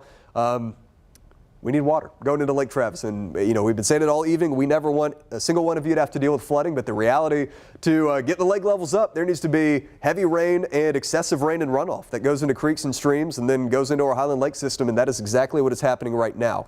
Now, these totals across the metro, they're not as impressive, but you get here into these more urban areas, that's where you get more like urban street flooding, you get ponding of the roadways, stuff like that. So that is what we want you to be aware of here across the immediate Austin metro, especially up here in this area. This is going to be just south of Walnut Forest, so Dobby Middle School, Summit Hospital of Central Texas, especially around there. That's where we've got a little pocket here. That's probably going to be in excess of 2 inches, 2.5 inches or so of rainfall. So this is why we now have 2 flash flood warnings. One is for the Austin metro with the heavy rain that's now moving into Wilco. The other is for Blanco County. And then finally, here is our flood outlook. Right, we have the moderate risk, level 3. It's been a while since we've had a level 3 flood risk for our area. But that is what we have through the rest of this evening and through tonight. Again, there's there's certainly going to be pockets. We've already seen it. There's going to be pockets that get 5 inches of rainfall, maybe even a little bit more than that. It's hard to say where exactly that's going to be, but this flood potential, it's not just a right now thing. I think we're going to have more rounds of rain and storms, at least in spots that develop later on this evening and into tonight. So that's what we're tracking. And then also I want to show you guys our severe watch. So here is our severe thunderstorm watch. This one goes until 2 a.m. Here, Jordan, wait 1 second while I get your microphone and everything pulled up. So your mic is on and you are active over there at the wall. All right, yeah, so I'm reading from the flood early warning system in NWS chat. They're not reporting flooding at this time. Let me zoom into the city of Austin here with that 1 to 2 inches of rainfall totals. But what he is saying is that there's water collecting on the I-35 frontage road northbound near 290 in North Austin. So that would be about right, it would be about right in this, let me do it, right in this particular area. So they're reporting water collecting near the frontage road right around here, but there's no reports of flooding at this time. Let me look at the rest of the text. They're saying creeks in Central and North Austin are on the rise. They've crossed their 1 hour flash flood threshold of around 1.5 inches. So as Hunter was talking about, it's not just Blanco County with those impressive totals. We're starting to see those impressive totals right here in the city of Austin, mainly in Central and North Austin as well, as the storm really has ramped up, because this system has been ripe with humidity, meaning it's going to be a very efficient rainfall producer. Now, it's good for our drought, but we don't want any flash flooding. Could be what we could be dealing with. So we're going to watch it very, very closely here in the city, in addition to Blanco County, really especially in Central and North Austin, where we're seeing some of those heavier totals. And later, this could include Round Rock, maybe even back toward Cedar Park, Leander, up toward Georgetown. We're going to watch those very, very closely as well. So again, like Hunter was saying, if you're near the Summit Hospital of Central Texas, as well as the Istanbul area and the Unity Center, right there along 35, right where 183, 35, and 290 pretty much form a little triangle here, that's where we've seen some of the heaviest rainfall totals so far. And that is why that emergency manager highlighted this particular area for some water collecting on the road. So we're going to watch this very closely. We're going to also watch those low water crossings as well, because Hunter, as you all know, in these situations, a lot of these low water crossings can flood very, very easily. And we're going to need to look at atxfloods.com to see how many low water crossings have been closed so far. And we're going to definitely keep track of that throughout the course of the night. I'm pulling it up now here, Jordan. Give me 1 second. I'm going to get, let's get the router situation done here. So let's do, here, we'll do this. We'll do weather stand here in, we'll take that. I apologize, you guys are hearing some of the behind the scenes here. There we go. I think we have 16. Okay, so I got it in there now. Okay. Let's do, here, we'll take this full. Jordan, your mic's still on, so we can both talk All right, here. yeah, so we've got 16 crossings closed. I just saw it on my phone, but it looks like we've got County Road 123 at Brushy Creek. So this is northwest Austin, getting close to that Lakeline area. And we've also got areas along Spicewood Springs Road. We've also got, that's Old Spicewood Springs. Looks like that's closed. Let's see if there are any more. Let's see right next to it. Low water crossing number 11. So areas along Old Spicewood Springs Road, those areas are likely going to be closed. So if you live near that area, I would stay home at this particular juncture due to the risk of flooding in those particular areas, because we've got 16 low water crossings that are closed, and several of them are in that same area. So that's Bull Creek at Old Spicewood, number 13. Do you see it? You see, I don't think you can see really water on the road there because it's nighttime. So yeah, in that case, then, you know, you definitely do not want to be out right now, because, you know, at night, it's much harder to see the water at night. Yeah. So you definitely want to be careful. And if you see any flood water even though it's very hard to tell, you want to make, if you're not sure the road's there, make sure you turn around. I'm trying That's all you got to do. I'm trying to tell you. I mean, it looks like we're looking at like a trail camera here. Yeah. It looks like there's a car that's turning on. They have the reflectors on the flood stick there. It's just really hard here to tell at night.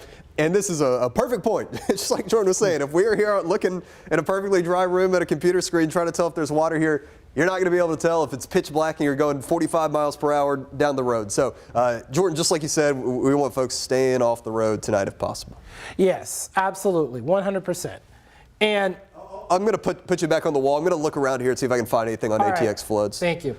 So let's go ahead and let's get back to the flash flood warning that we had issued. But first, we don't have any severe warned storms. We did have storms that did have a little bit of rotation that was mainly off to the north and east of Hamilton Pool. It's just passed through the Hamilton Pool area. But what I can go ahead and tell you is that all of it's pretty much moved out of Hayes County, and now it's moving into Travis, and now we're looking at Travis and on into Williamson County, southeastern Williamson counties.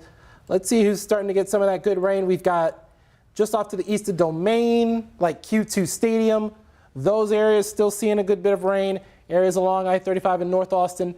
We've got the Austin Executive Airport right there along Highway 130. And we've also got some of that heavier rain getting close to Highway 45.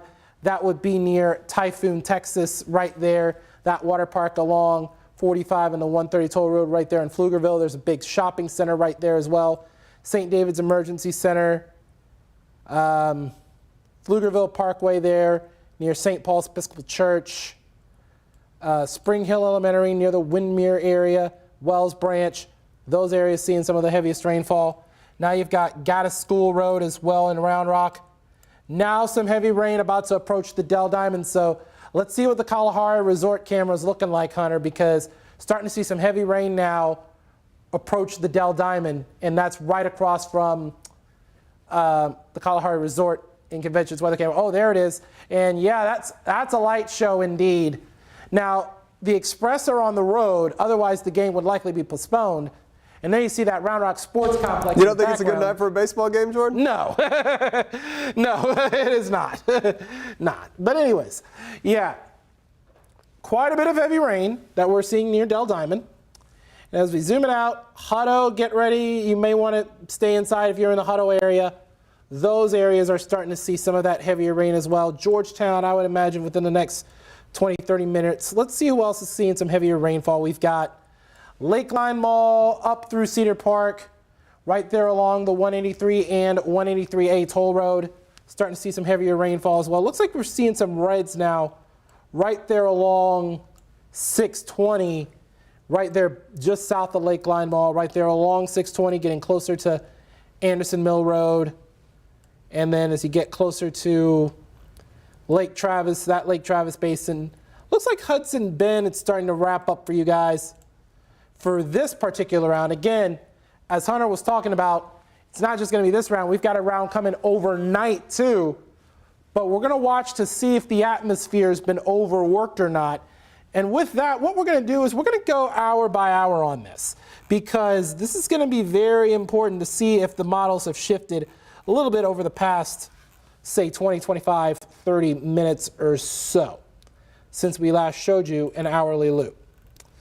Now, I do want to mention that a lot of us could be seeing rainfall rates that could get to around 2 inches, maybe even more.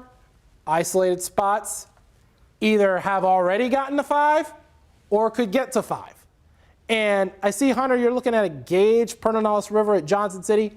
Not really seeing a whole lot. Now, I think it's because that's still up, that's upstream. So I'm trying to switch it to another one here. So Johnson City's going to be upstream. The one that we need is Miller Creek at Johnson City. I'm looking at it on the computer here. I'm trying to get it into our system. It has not gone up yet, but you know how this works. It takes a while for the water to hit the ground and kind of funnel into the system, go through the system and everything. So I'm watching it. We're not seeing anything imminently though right now. All right, yeah, so it looks like we're about to be pulling up. There it is. Here's our Futurecast.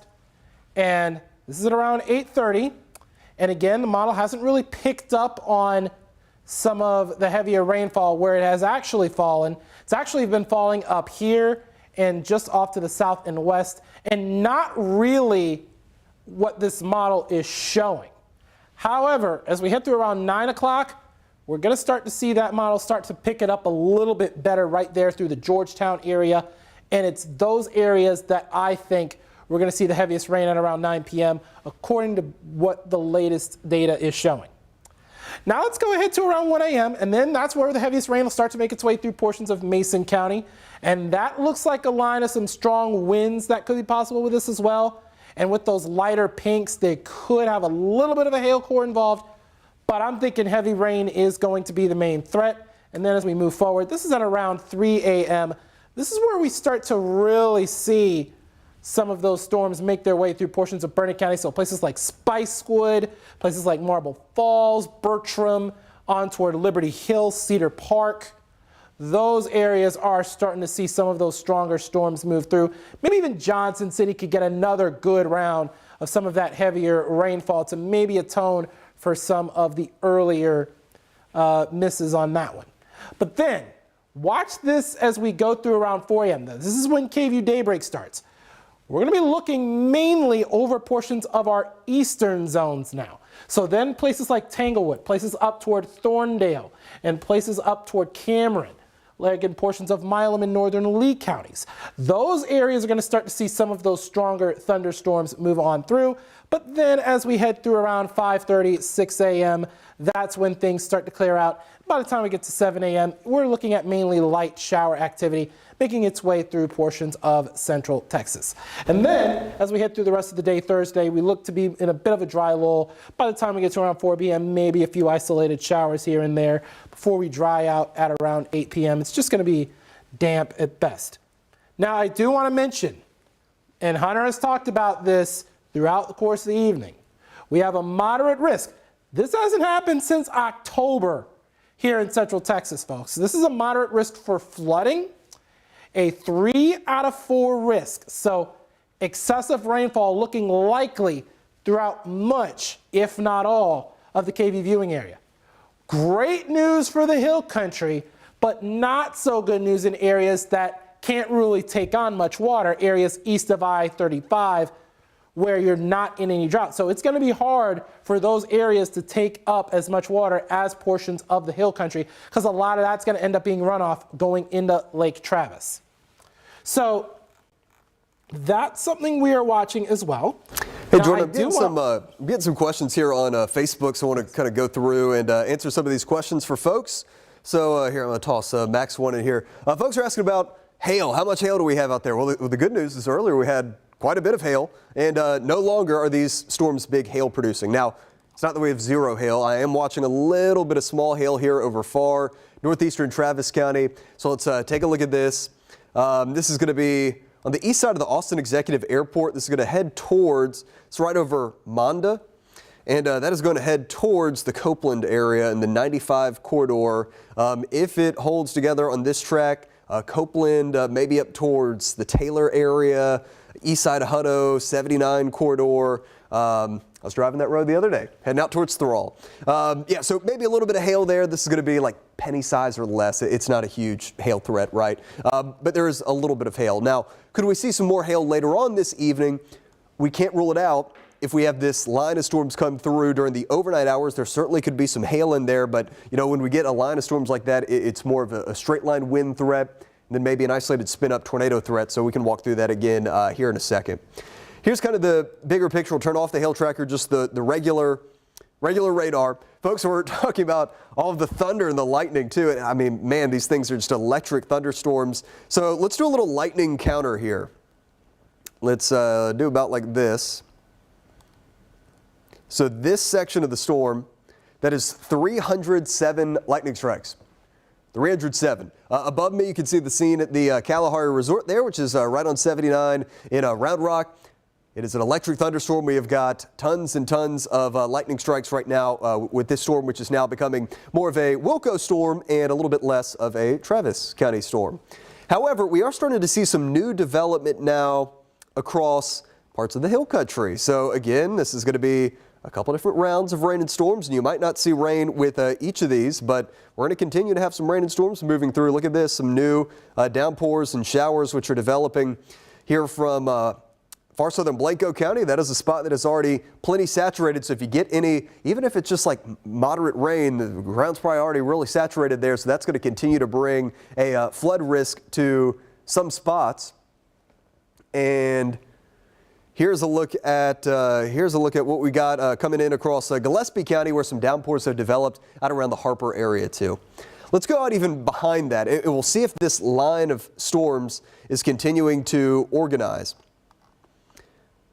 We'll do something like that, and then we'll back out.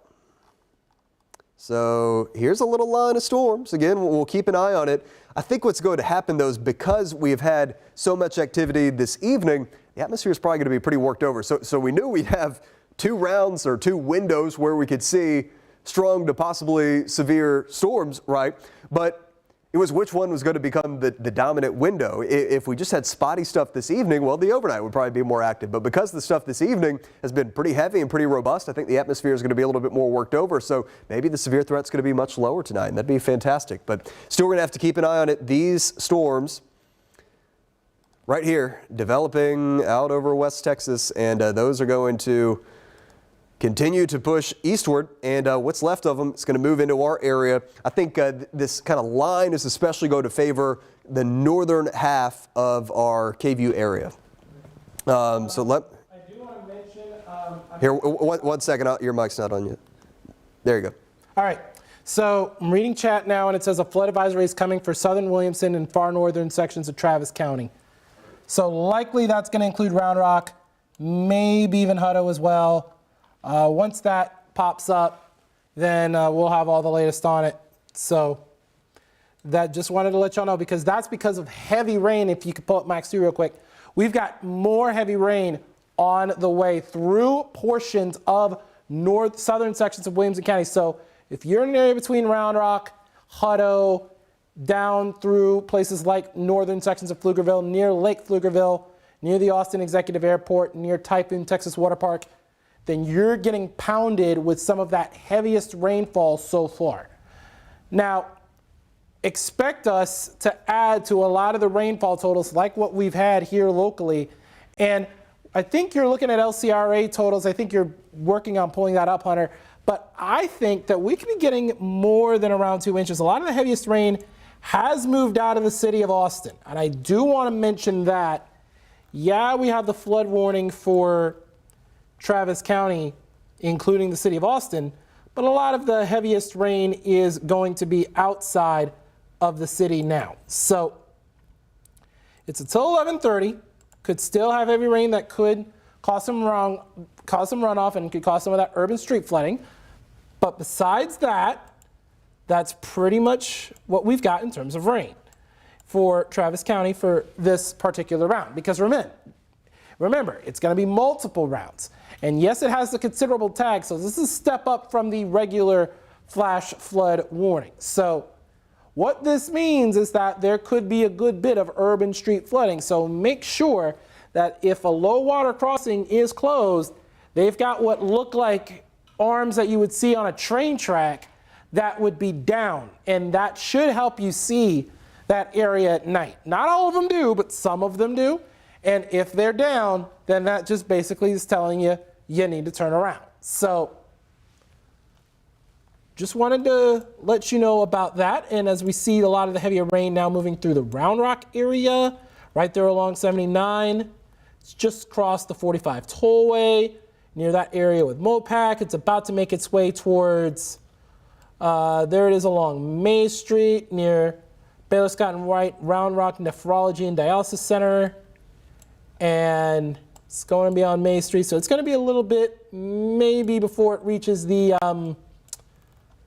Terra Vista Golf Club, maybe even the Round Rock Premium Outlets as well. We're going to watch that. So you're going to, if you live near the Round Rock Premium Outlets, you're going to see some of the heaviest rain move through here in the next few minutes or so. So it's moving pretty slow. You're already getting heavier rain if you're near the Dell Diamond. You're already getting heavier rain near Hutto, maybe even near Taylor as well. Now, Taylor's going to start to get a little bit closer to the Fort Cavazos radio site, or radar site, excuse me, but definitely something you're going to want to pay attention to very closely. Now, a lot of the heaviest rain in Blanco County has moved out, but as Hunter was talking about, here are those rounds just off to the south of west. This is over portions of Kendall and Bandera counties. And that looks like it's going to slide off to the northeast through portions of Blanco County as well. And based on what we've seen so far tonight, I wouldn't be surprised if that ground is completely saturated and may have a hard time picking up or retaining any more water, and that could relate to some of those, that could lead to some of those flooding issues. But then at the same time, you've got all that runoff going into the Pedernales River and eventually Lake Travis, which would help the lake levels. But at the same time, we don't want anyone to deal with that flash flooding. So it's been a bit of a trade-off so far, and that's pretty much what we've got going on. So I see you've got a Futurecast you want to show again, Hunter, because there could be some viewers asking questions about it. Yeah, so a lot of folks just want to see how is this going to play out through the rest of this evening. We have a new run of our graph model, which I will show you guys. I think look, is it going to be perfect? No, but I think this has a pretty good idea of things. So here we are coming up on 9 o'clock, and a lot of the heavy rain is now kind of shifting north into northern Travis, into parts of Wilco. So watch this. We keep going into 9, 9:30, 10. We have some new development coming down on the south side too, but a lot of the heavy rain is up over Wilco, Milam County, northern Lee County. We keep going into midnight. Maybe some new development, like Jordan was pointing out, starting to develop across the hill country. So we're watching some of that around midnight. Then we keep going. More training, heavy rain, especially over Wilco, northern Travis, Milam County. Here's 2 a.m., 3 a.m. And then watch this. We talked about that possibility for another little line or a little squall to come through behind the round that's moving through right now. And this latest graph model has some of that coming in. Here's 4 a.m., 5 a.m., 5:30, 6. And look, if we get another round of heavy rain heading into the northern I-35 corridor, that's just going to prolong the flood threat. 6 a.m., 6:30, 7, where it's starting to move out. But looks like we just got a new flood advisory issued for parts of Travis and Williamson. I'll show you that here in a minute. But so say that is the solution that plays out. Well, what would the rainfall totals look like? Well, that's what they would look like. And that is a pretty impressive picture over far northern Travis, Wilco, Georgetown, Taylor, into Milam County, Thrall, Hutto, northern Lee County. That's where this model is trying to pick up on that potential for there to be a corridor, some really heavy stuff, kind of right in here. So again, we don't want flooding. Hopefully this is not exactly what happens, but if we get a big corridor of over 5 inches of rain like that, then that is going to cause some flooding issues. So that's kind of a zone we're watching especially carefully over parts of Wilco and into parts of Milam County. So let me take you back over to the radar here, and we'll see what's going on with this new flood advisory that has been issued. As we've been talking about, the flash flood, or the flood advisory, is a step below the warning. So it's a little bit less serious, but that doesn't mean you don't, factor it in. It means that there could be some minor flooding, especially like ponding on the roads and stuff like that. So let's go into that. So it looks like this is it. So here it is. This is like just a huge flood advisory. It includes most of the metro and then goes up into Round Rock and southern Wilco. This goes until 11 p.m. Again, this means that minor flooding is going to be a possibility. There's just been a ton of heavy rain that has already fallen in this spot. So let me show you some of the latest radar. Here are the LCRA totals. And you can see where, especially that north central, northeastern part of the metro, Walnut Forest up to Pflugerville, Austin Executive Airport, those areas, that's where we've got that corridor of 1 to 3 inches of rain. Here we'll go in just with the radar estimates here and see what is going on with it. So again, this is the corridor of the heaviest stuff right there south of Walnut Forest on I-35, 2.5 inches. So 2.1, 1.8, 1, 1.8, 1.6. So that's where that corridor is. And the heavy rain that has dropped this is now moving into southern Williamson County. So I think we're going to have similar rainfall totals for places like Round Rock, and then especially for southeastern portions of Williamson County along the 79 corridor, Hutto, Taylor, places like that. So that is what we got for you. Let's back out the view just to check out what's going on outside of our area. Well, hey, we got to check. We got to keep an eye on this. We've got another severe storm. That thing is going due east. And I think you can see the way that is heading. If that holds together, that is going to be a Mason County problem. So we're going to watch that carefully. Let's see what the deal is with that. So just a base severe thunderstorm warning. And this stuff is intensifying too. These little downpours going up over Gillespie County. We'll have to make sure none of those pulse up and become severe. So let's see, what are they saying in the text of this warning? They're saying 60-mile-per-hour winds and quarter-size hail in this one, which is approaching the Sonora area. See what the hail tracker is doing. So that's not looking too impressive, but the idea is that, hey, that's where that next round of rain and storms is going to be developing. So we'll keep an eye on it. Let's do a little radar or a little sky cam tour here. So this is the scene in Round Rock right now. Yeah, Jordan said it. Thankfully, the Express are not in town tonight. This would not be good baseball weather. I'm looking over here at our Skycam wall, seeing if we got anything interesting going on, and not seeing anything major. So I think what we will do here is we'll take another little break. I'll get you back just over to the radar loop, and we'll just check in periodically every 15, 30 minutes or so. It's 9 o'clock. We're going to have our full newscast coming up at 10 o'clock. So you guys stay with us. And we'll keep you posted through the rest of this evening. We hope all of you can join us for KVUE News tonight at 10. That is coming up in about 1 hour.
All right. Hello, everybody. Chief Meteorologist Hunter Williams back with you. Wanted to hop back onto KVUE Plus and YouTube and our stream and talk about the weather because this second round of strong to severe storms is moving in across the hill country. We just got a new severe thunderstorm warning, which includes all of Llano County. So not much happening in the metro right now, but again, I don't think we're done for the night just yet. So check this out. There is so much lightning here. I'm going to turn it off just so you can see what exactly is happening with the storm. But before I do that, just to show you the counter, live counter, that is over 1,000 lightning strikes right now over the hill country with these powerful storms moving in. So let's turn that off. And now you can see we have heavy rain, lightning, and a hail threat and a wind threat, which is coming in from Mason County, now moving into Llano County. So here is the latest on this warning. So that is the old severe thunderstorm warning. Here is the new one, which goes until 12:45 a.m. for nearly all of Llano County, and this does include town and Llano. This storm is going to move into Llano, and it's going to bring strong winds, potentially up to 60 miles per hour, and this does have some hail with it. When this thing was over Mason County, we were watching it closely. It did have some broad rotation. It's hard because you're so far away from the radar here, but it did have some broad rotation with it, so we'll keep an eye on that. But mainly right now, this is a strong wind threat and a hail threat. And also the heavy rain threat. We can't rule out some more localized flooding with it as well. So let's go to the hail tracker. Here it is. The hail is still back over southern Mason County. This is probably going to stay just south of Castell. And then that's going to move into southern Llano County. So it's going to be very close to places like Enchanted Rock and then the Highway 16 corridor and yeah, places like that under the gun with the hail threat. Let's go back into our velocity mode here. Again, we're kind of far away from the radar. You can see where this storm's got a little twist to it, right? It's got a little broad rotation right here. I'm not concerned that this is like putting down a tornado right now, but I do think this is some broad rotation that's worth watching. And then beyond that, let's sample some of the winds here. I'm going to get in a little bit closer just to show you the straight line wind potential. We are looking a ways up in the storm, but here's a wind estimate 38. 35. Okay, so nothing too crazy, but honestly, I would imagine that these wind gusts could be even a little bit higher than what is being sampled here. So some gusty winds from Mason County moving into Llano County. There's some hail in this storm, and this thing is putting down all sorts of rain as well. Speaking of the rain, let me show you the flash flood warning, which was issued for Mason County. So here it is. This includes Kimball as well, out of our area, but it does include Mason County. There is still some very heavy rain, torrential rain over the southern portion of this warning, but now this thing is starting to move east. So next up, it's going to be Llano County, and I can't rule out a localized flood threat for Llano County as well. Outside of that, the warning for the Austin Metro has been canceled, but there is still a flash flood warning for the Blanco area. This is where we had 4 to 5 inches of rain that fell with that first round of storms earlier this evening. The rain that's moving into Blanco now is not heavy and not close to severe, but the ground is probably plenty saturated there. There is a not a rain gauge, but there's a river gauge there on the Miller Creek when it feeds into the northern branch of it, when it feeds into the Pedernales River, and it went up nearly 15 feet in the span of like an hour or two. So there was just like a wall of water, which is now in the Pedernales River, and yes, that is making its way to Lake Travis. And you know what, the kind of good situation here, and I'm trying to choose my words carefully. I never want anybody to deal with flooding, but we have water coming in for the kind of southern tributary into Lake Travis. That is the Pedernales River. And then we also have more rain falling in the Llano River watershed. So there's going to be potentially 2 sources dumping some water into Lake Travis, which would be fantastic news. We got meteorologist Jordan Darendsburg. He is here with us. Jordan, stand by 1 second. Let me make sure I get the mic situation going here. So let's go wall. And let's turn on your mic, and you are good to go. All right. Thank you so much, Hunter. And we're going to look at some rainfall totals from Mason County from that particular system as it slid on through, because there's this gauge just south of Mason that's now already got over 2 inches. So that's going to flow into that Llano River. It'll eventually flow through the town of Llano and then eventually into Lake Buchanan first, and then Lake Travis. So Lake LBJ first. Lake LBJ, that's right. Then Lake Marble Falls, then Lake Travis. There you go. Anyways, at the same time, it's going to flow into a whole bunch of lakes before it gets to Lake Travis, and it's going to help those lake levels as well. So not just Lake Travis, that's probably going and smiling a little bit, but pretty much every lake and every little tributary in this area, this should really, really help that drought situation out in the hill country.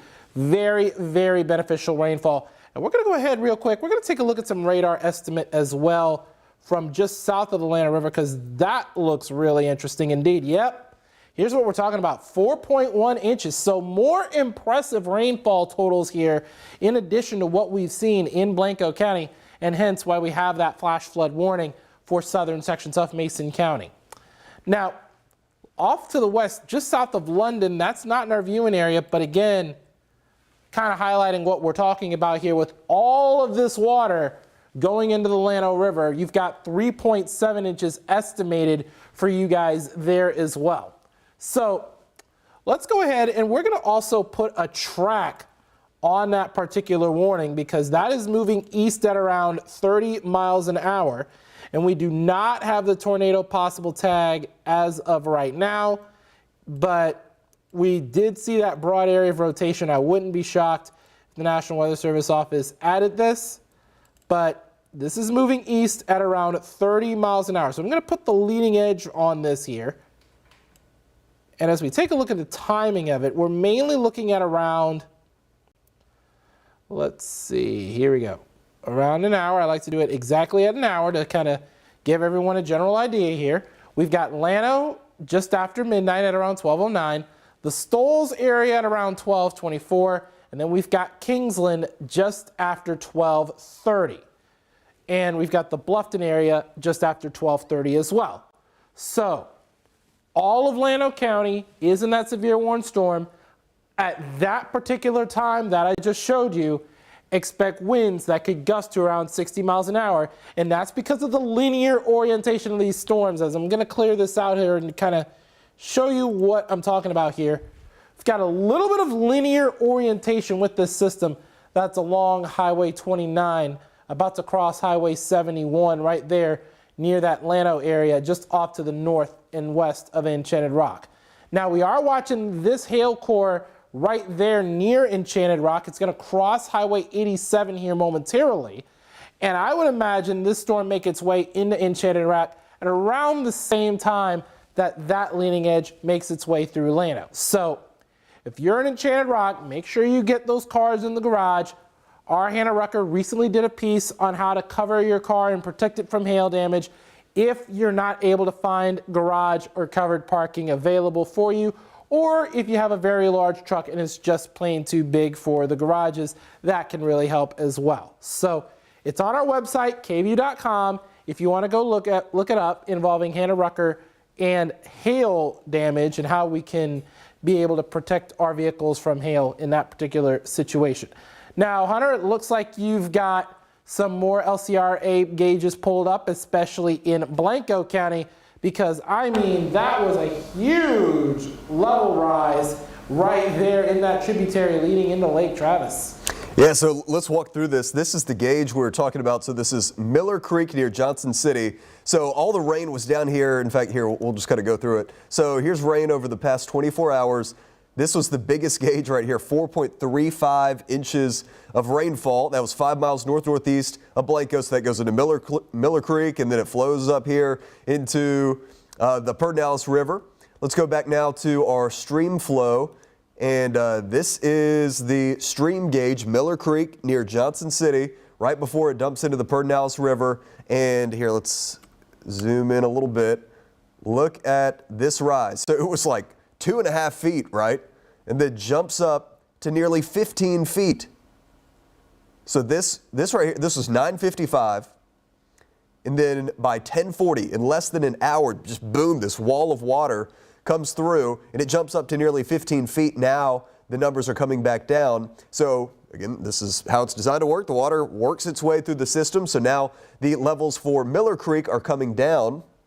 Here, let me show you. So coming down there, dumps into the Pedernales River, which is going to keep going, and that's going to go into Lake Travis. So hopefully things improve there. And then what we're talking about with kind of getting this in two different ways is now we're getting these rainfall totals which are up here, which are over Mason County. So check these out, 2.9, 2.69, 2.66, 2 to 3 inches of rain, where now there's some flooding over Mason County.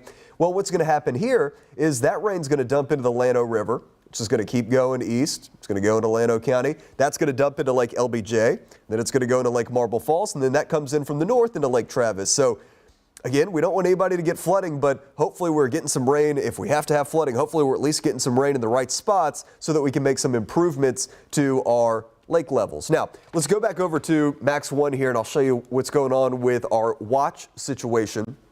So as you can see, we have a severe thunderstorm watch, which goes until 2 a.m.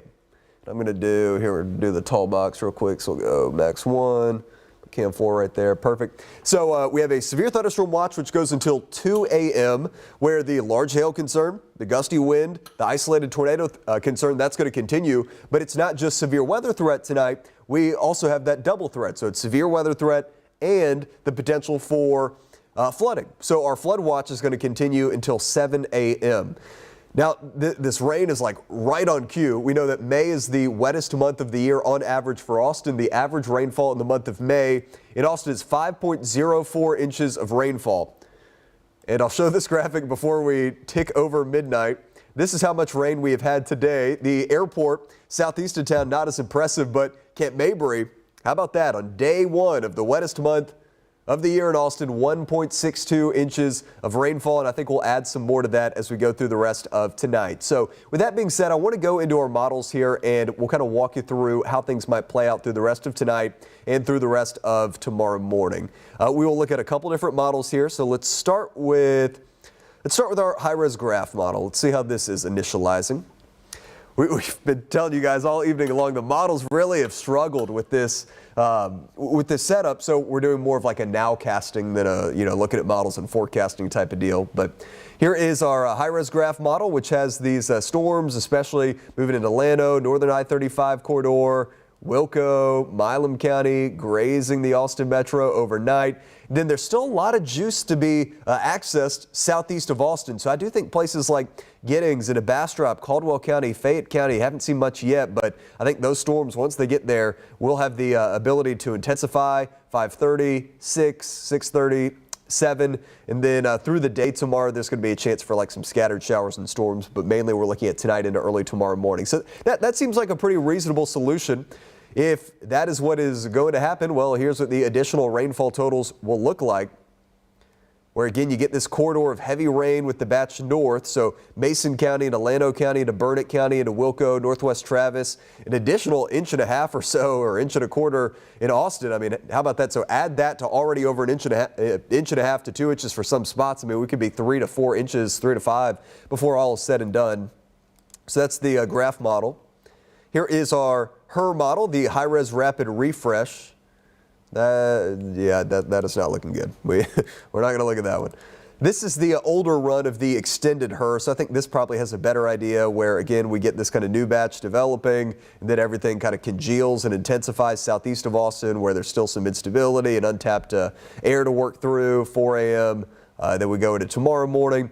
By 7, 8, 9 a.m. as you're driving into work, I do think there'll be some showers and some storms around, but I think we'll be worked over, so I don't expect severe weather for the commute hours, although if there's like flooding and stuff tonight, there could be ponding on roads, stuff like that we'll have to be mindful of. Then as we go through the day tomorrow into the afternoon and evening, maybe a spotty shower, non-severe storm, but all of that's looking pretty tame. I think we'll get back into some storm chances for Friday evening and a Friday night, so 'tis the season to be kicking off some active weather here in Central Texas. So with that being said, we'll get you back to what is currently happening with the radar. Here it is as we have round 2 of rain and storms, which is now moving into the northern hill country this time. So Blanco has already gotten a lot of action. Now it's more northern areas like northern Gillespie County. Man, look at this thing. Northern Gillespie County into Llano County. This thing is still producing just all sorts of lightning. Let me zoom in and we'll sample this and see what type of lightning we're picking up on here, and it's going to be a crazy number. It's probably north of 1,000. Yeah, close. 967 lightning strikes. I believe that's over a 30-minute span. So that is just a ton of lightning right now over Mason County. This is heading right towards Enchanted Rock. So let's do a storm track on this one. What was the speed these were moving at, Jordan? Do you remember? 30. miles an hour. So we'll do 30 miles per hour. Let's do a squall. So we'll go about like this. Yeah, a bit of a hook echo to it as well. Kind of really is going to highlight a wind threat here.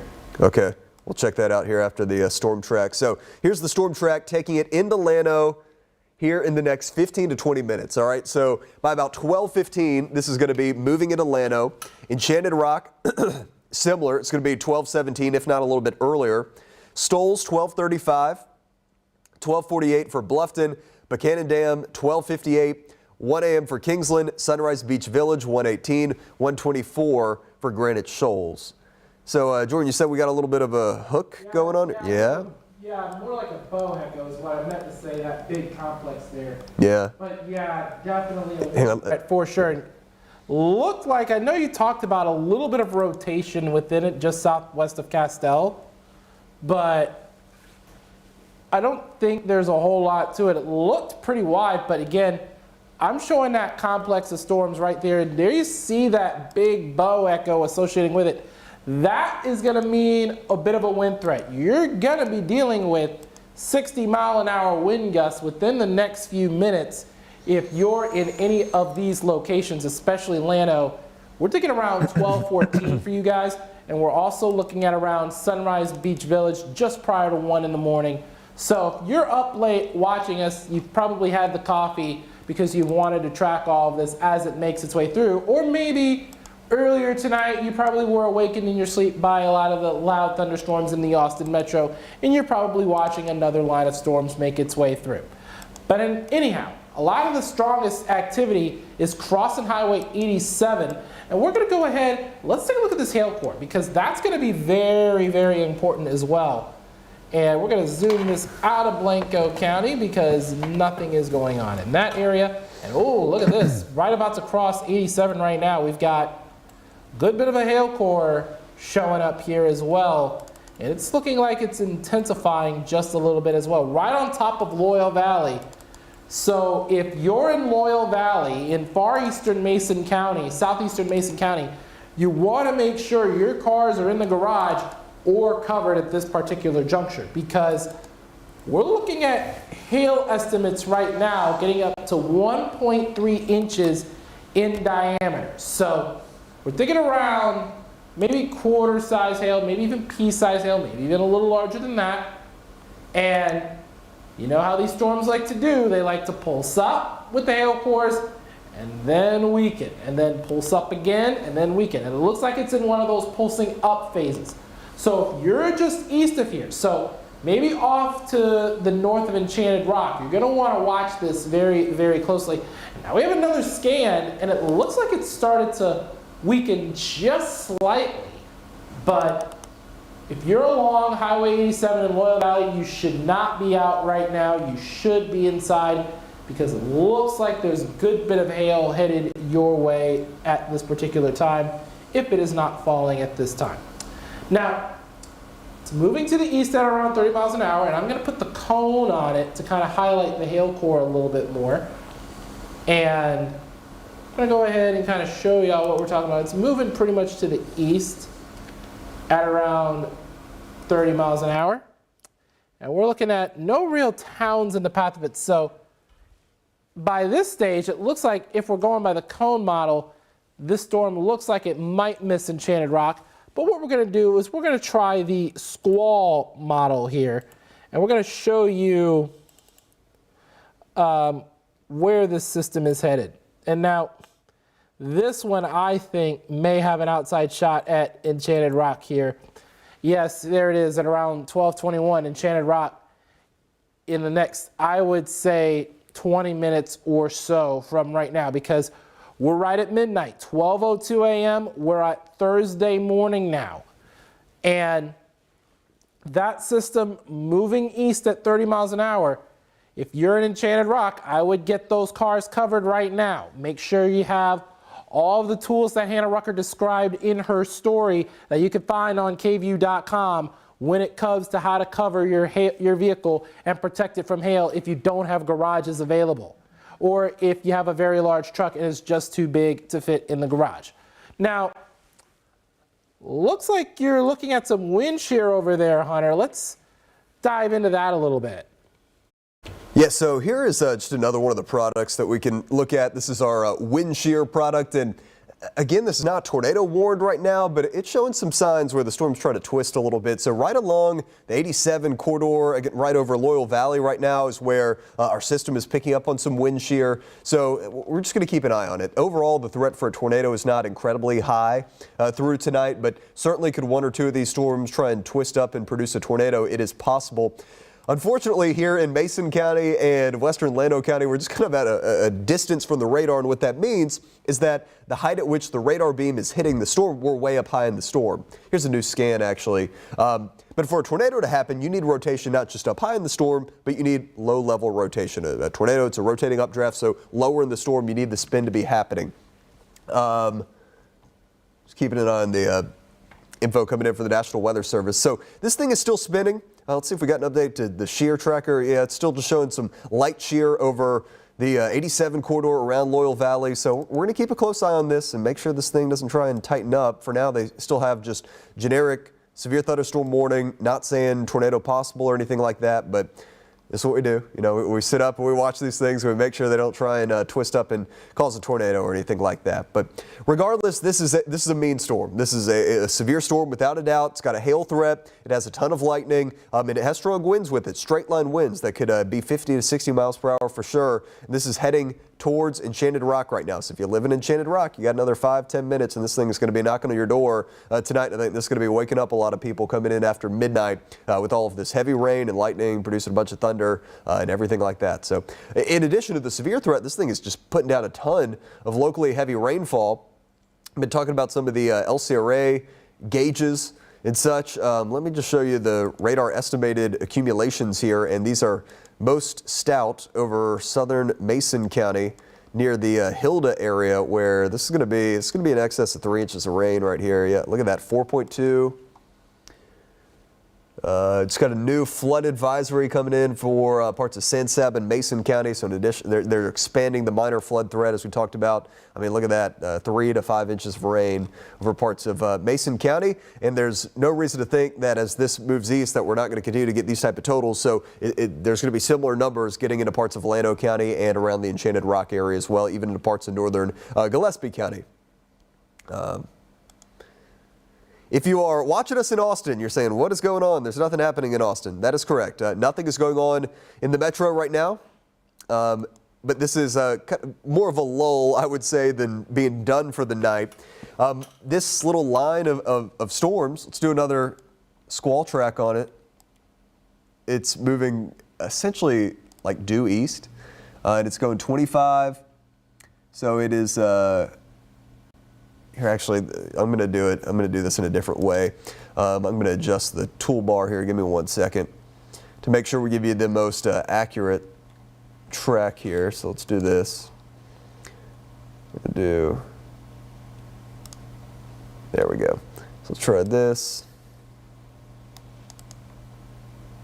Yeah. So now we're looking at the speed. We're going to go 25 miles per hour. So these are the updated timings, and I'll drag this down. And then just to show you the way that this is moving, if this continues, it's going to be moving from Burnett into Wilco, into Milam. And then the southern part's going to be southern Burnett, into northwest Travis, into Round Rock, southern Wilco, into Lee. And then this part down here near Fredericksburg is going to go into northern Blanco. We know there's already been a lot of rain there. Into central Travis and Austin, into northern Bastrop, and then into central and southern Lee. And then this stuff down here is a little bit more spotty, but this is the type of stuff that would go into Blanco, perhaps into northern Hayes, into Bastrop, into Fayette County. So especially the northern side of this, these areas that we'll just kind of highlight in red. And if you guys couldn't tell, I was not an art major in college, so my drawing is not fantastic. But here in this red area from Austin north into North Travis, Northwest Travis, into Wilco, Milam County, northern Lee County, Burnett County, northern Blanco County, Llano County, northern Gillespie County. These are the areas that are on track to be hit by this new squall line, which is coming in, and this is going to continue with the wind threat, a flood threat. We'll keep an eye on the tornado threat. Remains fairly low right now, and there also could be some hail in there. Here are the storm reports right now. You can see these are all flooding reports that came in earlier across the Austin Metro. We had a couple of road closures earlier. Thankfully, they've allowed that flood warning, the flash flood warning, to expire in the Austin Metro, but it continues here in the Blanco area. Let's actually read this flood report that came in. Click on this one. So they're saying Miller Creek Loop Road closed due to flooding relayed by Blanco County Sheriff's Office. So that makes perfect sense. Miller Creek went up like 15 feet in an hour, so I'm sure that is related to Miller Creek Loop Road. I'm sure borders Miller Creek, which probably went up out of its banks and caused some of those flooding issues. But those are the storm reports we have right now, which are flood related, not hail related, although we did have some hail in town in Blanco earlier as well. So let's go back into our storm, which is now starting to firmly get into Llano County. And it is severe warned, and this thing is producing just ridiculous amounts of lightning. Look at that, Doss. You are getting hit now. Enchanted Rock, it is moving in now. It looks like the most intense part of the storm. Now it's going to rain in Llano, okay? It's going to rain, but the most intense part of the storm may stay just south of town. I mean just south, but it's going to cross over 16. So Enchanted Rock, and then next up is going to be places like Marble Falls, Sandy, into the 281 corridor. Again, it's going to be doing something kind of generally like this, going into these areas that you see on your screen. So Enchanted Rock, Horseshoe Bay, Marble Falls, Sandy, places like that are going to be impacted by this storm. Yeah, let's look at this hail core here, because the hail core is probably weakened over the past couple of scans here, right as it's crossed 87, and it's kind of split as well. We're looking at another hail core that's developed just to the west of, north and west of Doss, right there in northwestern Gillespie County. And by the way, there's a Gillespie County section of this same storm that there is a storm advisory for that portion of this cell. So it is a step below a severe thunderstorm warning, is a storm advisory for this system just off to the north of Doss there. And there's where Hunter's got it highlighted right there. And that kind of includes Fredericksburg right there in Gillespie County, but it doesn't include the town of Harper right there north of 290. So if you're in western sections of Gillespie County, that's northwest, that's north of 290, you're in that advisory, and we're starting to see the hail core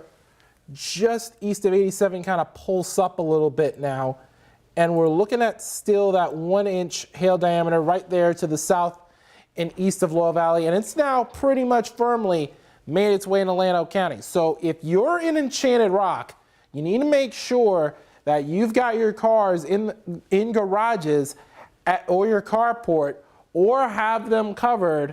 Remember, Hannah Rucker made a very good piece that's on our website, KVUE.com, where she talks about the many different tools you might have in the house that you can put on your car to prevent hail damage like what those folks suffered in Round Rock back in September. It's not quite that large hail that hit Round Rock, according to our radar estimate, but definitely some very important points to know. Let's go ahead and let's track this again, and we're going to kind of track it using this hail core. And we're not just going to worry about the rest of the storm, we're just going to worry about this hail core here. And when we move this forward, Enchanted Rock at around 1225, it's 1212 right now. So Enchanted Rock, you've got less than 15 minutes to get everything done before you start to see those hail pellets fall from the sky. So you want to make sure that you've got your car in a garage or carport, and you might be feeling the wind, and you might be starting to feel the rain a little bit as well.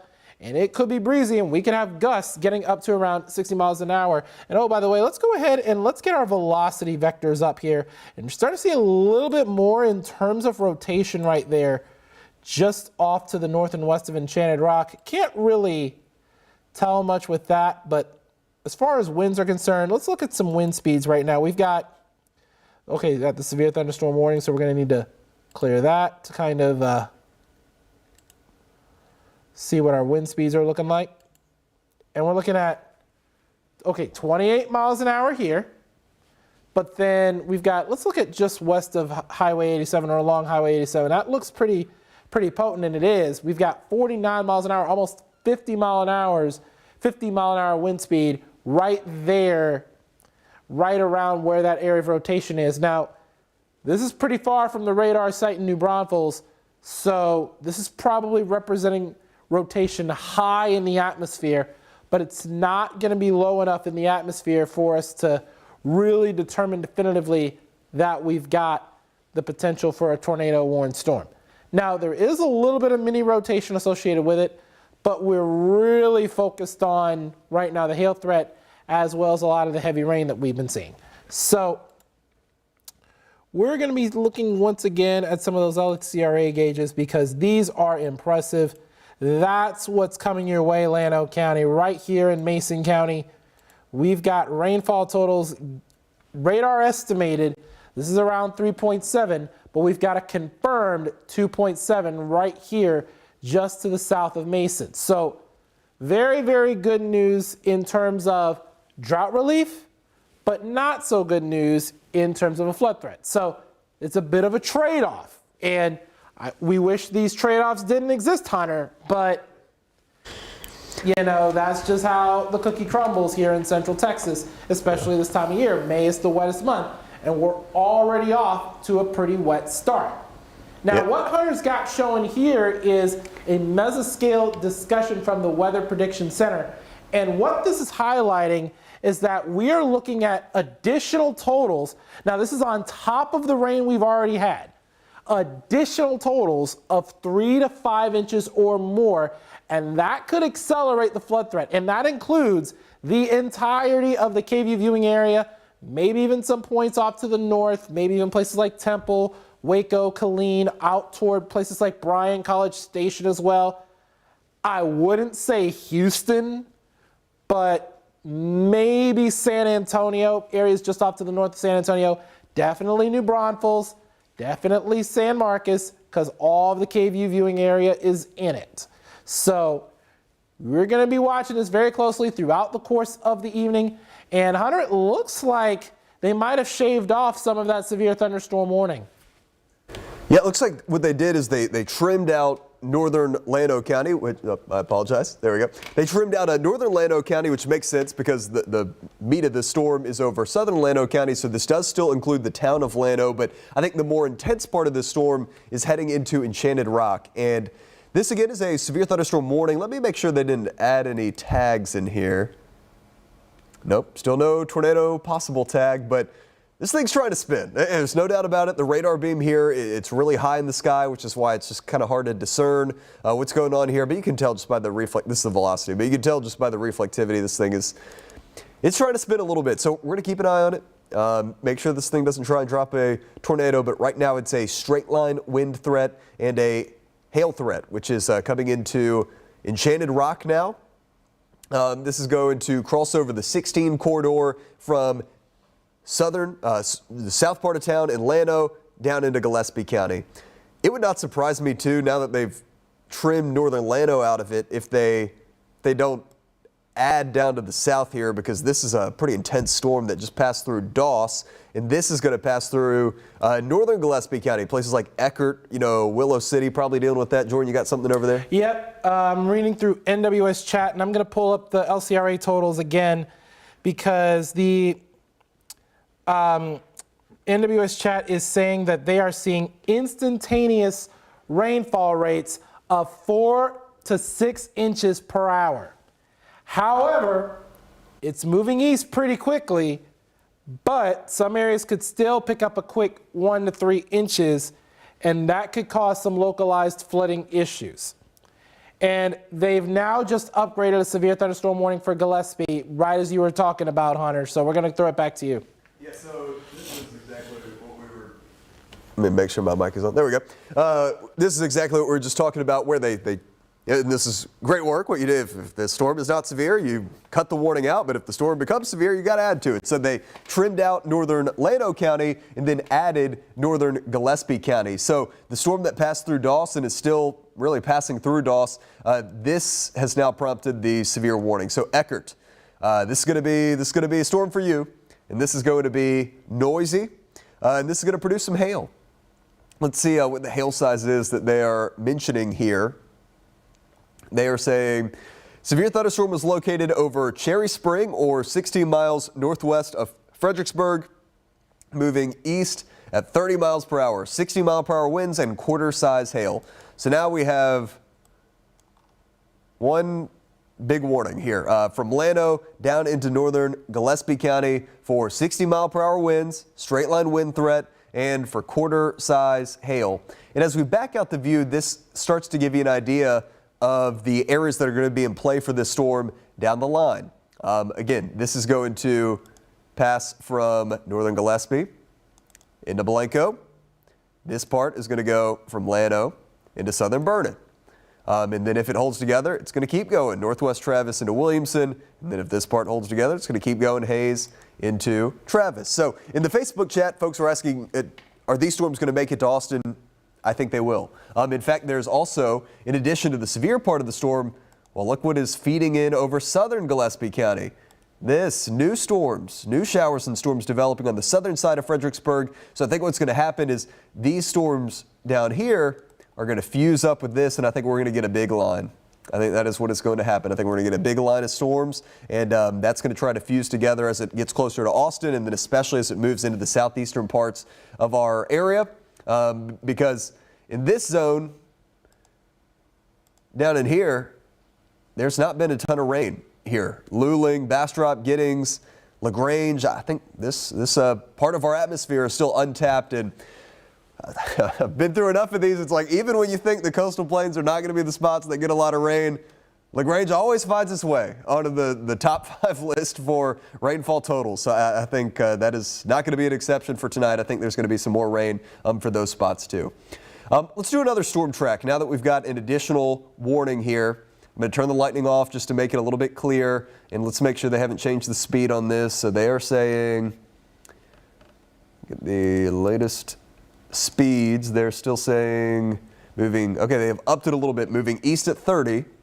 Okay, so let's give us a little bit more room, and we'll do a squall. Let's just do the whole squall here. So we'll draw it down from northern Llano County all the way down into Gillespie, and it's doing 30 miles per hour.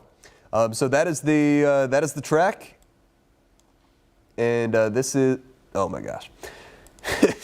Sometimes when you're trying to track these things with the mouse, it is not happy. Okay, let's do this one more time. And that's still not the right tool. Oh, man. Yeah, sometimes you have a night like that, Jordan. Sometimes it happens. Sorry, I got you on Max too, so. Here, I'll draw it. I don't have your mic on right now. One sec. So here we go. From Llano down to Enchanted Rock, into Gillespie, and then going like that at 30 miles per hour. Here is our storm track. Stoles, 12:33, coming up about 10 to 15 minutes from now. Bluffton, 12:42, 12:47 for Kingsland. Granite Shoals, 12:55. Horseshoe Bay, 1:01 a.m. Marble Falls, 1:07. Burnett, 1:13. Sandy, 1:17. These are the latest times. All right, Jordan, I'll toss things over to you. All right, so that's what we were going to track, is that timing of everything.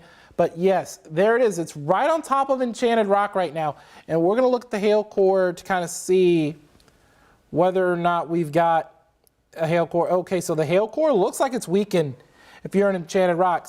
Don't let your guard down, because we've seen these things pulse right back up like that. So you want to make sure that you still have those cars in the garage. You're probably experiencing some of the strongest winds right now, as well as that heaviest rain. Looking at rates that could be at around 4 to 6 inches an hour, but it's only going to drop like a quick inch or so. But still, plenty of heavy rain for the hill country. that the hill country basically needs. Because remember, and we're going to go ahead and we're going to pull up the drought monitor here too, once I can find it, because I kind of want to highlight how much rain starved this area of the hill country is. And I think this is going to be very, very important for everyone to watch and pay attention to closely here, because next Thursday, not this Thursday, but next Thursday, let me move this computer back a little bit. There we go.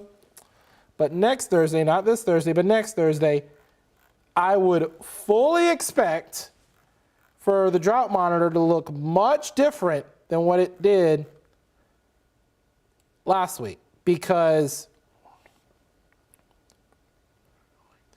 those temperature, because a lot of that heavy rainfall is going to be accounted in this drought monitor. So we're looking through, but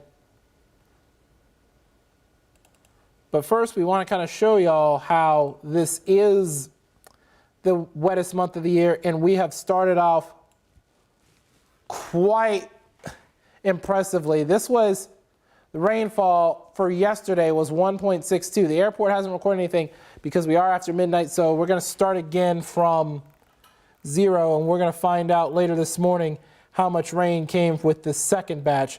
But let's see if we could find our drought monitor here, because it's going to be very important for y'all to understand, like, look, this was quite a bit of heavy rain that we absolutely needed. Oh, there it is. Just pulled it up for it. There it is, that drought monitor. There you see southern Gillespie, southern Blanco counties under that extreme level of drought. And then you've got severe level of drought throughout most of the rest of both of those counties, and even western sections of Travis, and even southwestern Wilco, including Cedar Park, Leander, Liberty Hill. But then you've got moderate drought in northern sections of the hill country. Those areas are getting lashed right now, but I think we should highlight southern Gillespie, where they had around 5 inches of rain, because that's right in that extreme level of drought. So what that's saying is that it's looking like some of the heaviest rain fell exactly where we needed it to go, because there it was. There it is, 4.35 according to that gauge north of Blanco. Those same areas are in the extreme level of drought, the second highest level of drought, and you've got all that rain coming in. So that, for next week's drought monitor, I would not be surprised if that red in Blanco County especially is eradicated, and we could be down to either severe or maybe even moderate drought. In those areas in northern Llano, based on rainfall rates, that could be dropped down as well. So that's definitely progress in the Texas drought, especially when we're talking about those lake levels, because as you mentioned, Miller Creek is going to flow into the Pedernales River and then flow into Lake Travis. And it's not just that one area from that one gauge, it's all the other gauges that saw quite a bit of heavy rain. Yeah, and real quick, just wanted to show you guys, we talk about, okay, it's May 1st. This is the start of our, on average, wettest month of the year in Austin. And this just shows you that the average total precipitation for Austin, these numbers are for Camp Mabry, the average, the 30-year average from 1991 to 2020 is 5.04 inches.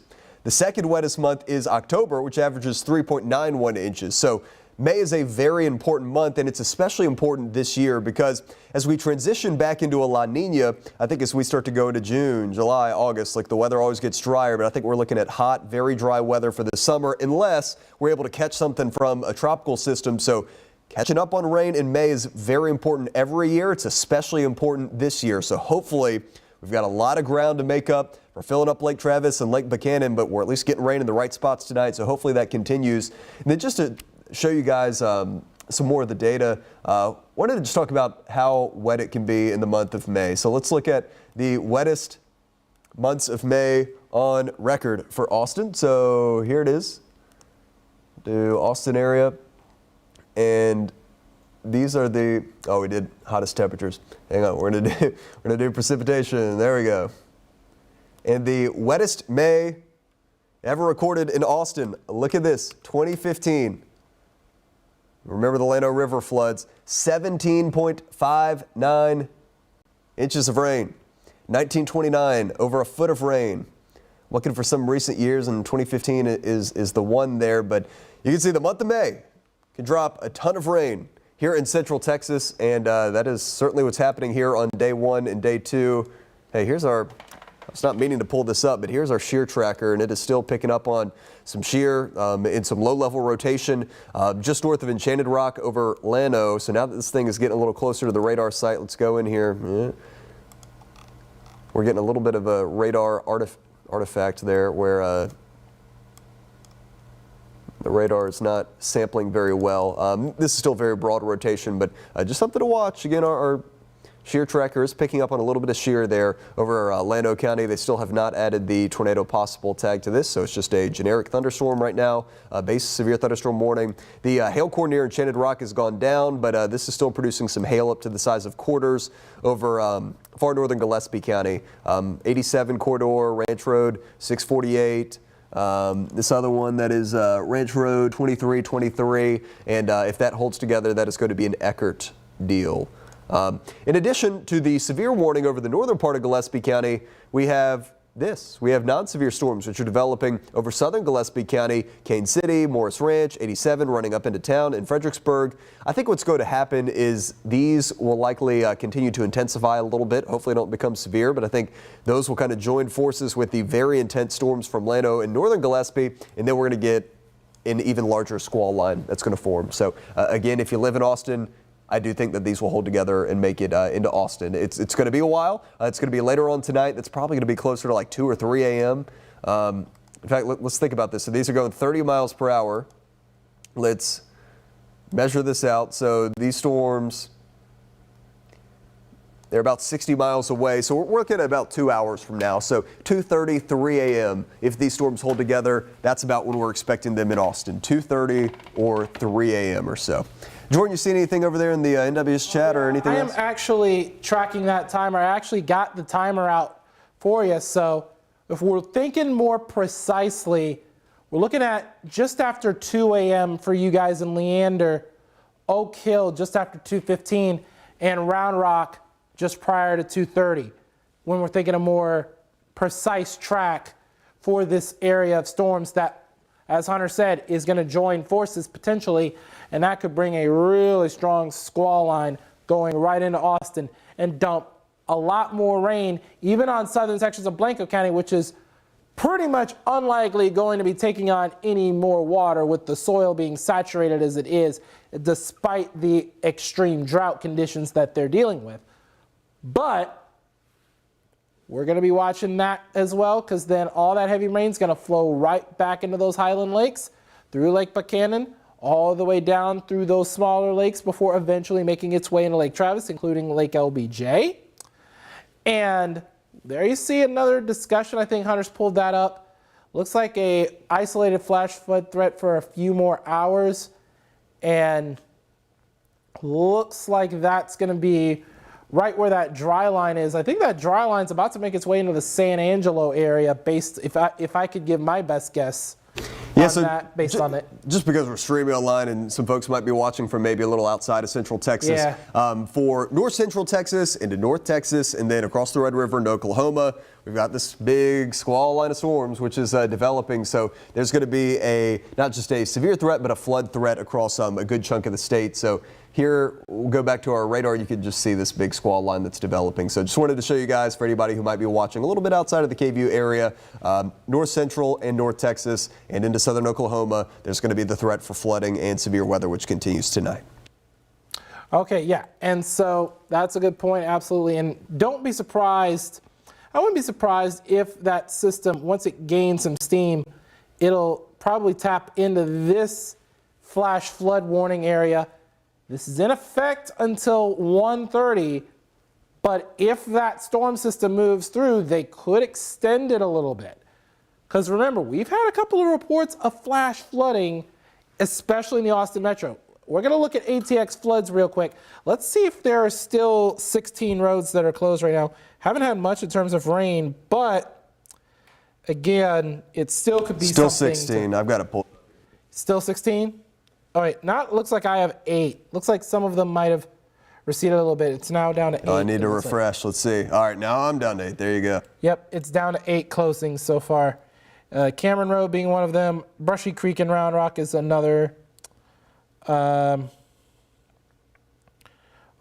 Road in Fayette County is closed as well, but it's been closed since, I think it was January 9th, so that's kind of old. But do have 8 crossings that are closed right now, but could have more coming with this system. The system looks like it's about to cross, or it is crossing Highway 16 right now, just south of Llano. Llano, you're just on the edge of that warning. It was originally for pretty much a vast majority, about 90% of Llano County, but now just clipping Llano is this warning, with this northern section of the storm being non-severe and about to cross into Lake Buchanan and then eventually into sections of Burnett County. So this system is moving east at around 30 miles an hour. So we're going to take each side of the system bit by bit. We're going to take the Llano County portion of the system, and I'm going to go over the next hour. And we're going to be looking at Granite Shoals just prior to 1 a.m., Marble Falls at around 1:12, and we've got Gandy at 1:22. And let's go ahead and take a look at the Gillespie part of the storm first before we get to that flood gauge at Shoal Creek, because that looks gnarly how that thing rose pretty quickly. But all right, this is the Gillespie County section. It's going to be moving to kind of southeast-ish at that same speed. And we're looking at Eckert in the next few minutes at around 12:41 for you guys in Eckert. Willow City at 12:47. Round Mountain, that would be at around 1:19. And then Cypress Mill just prior to, or just after 1:30.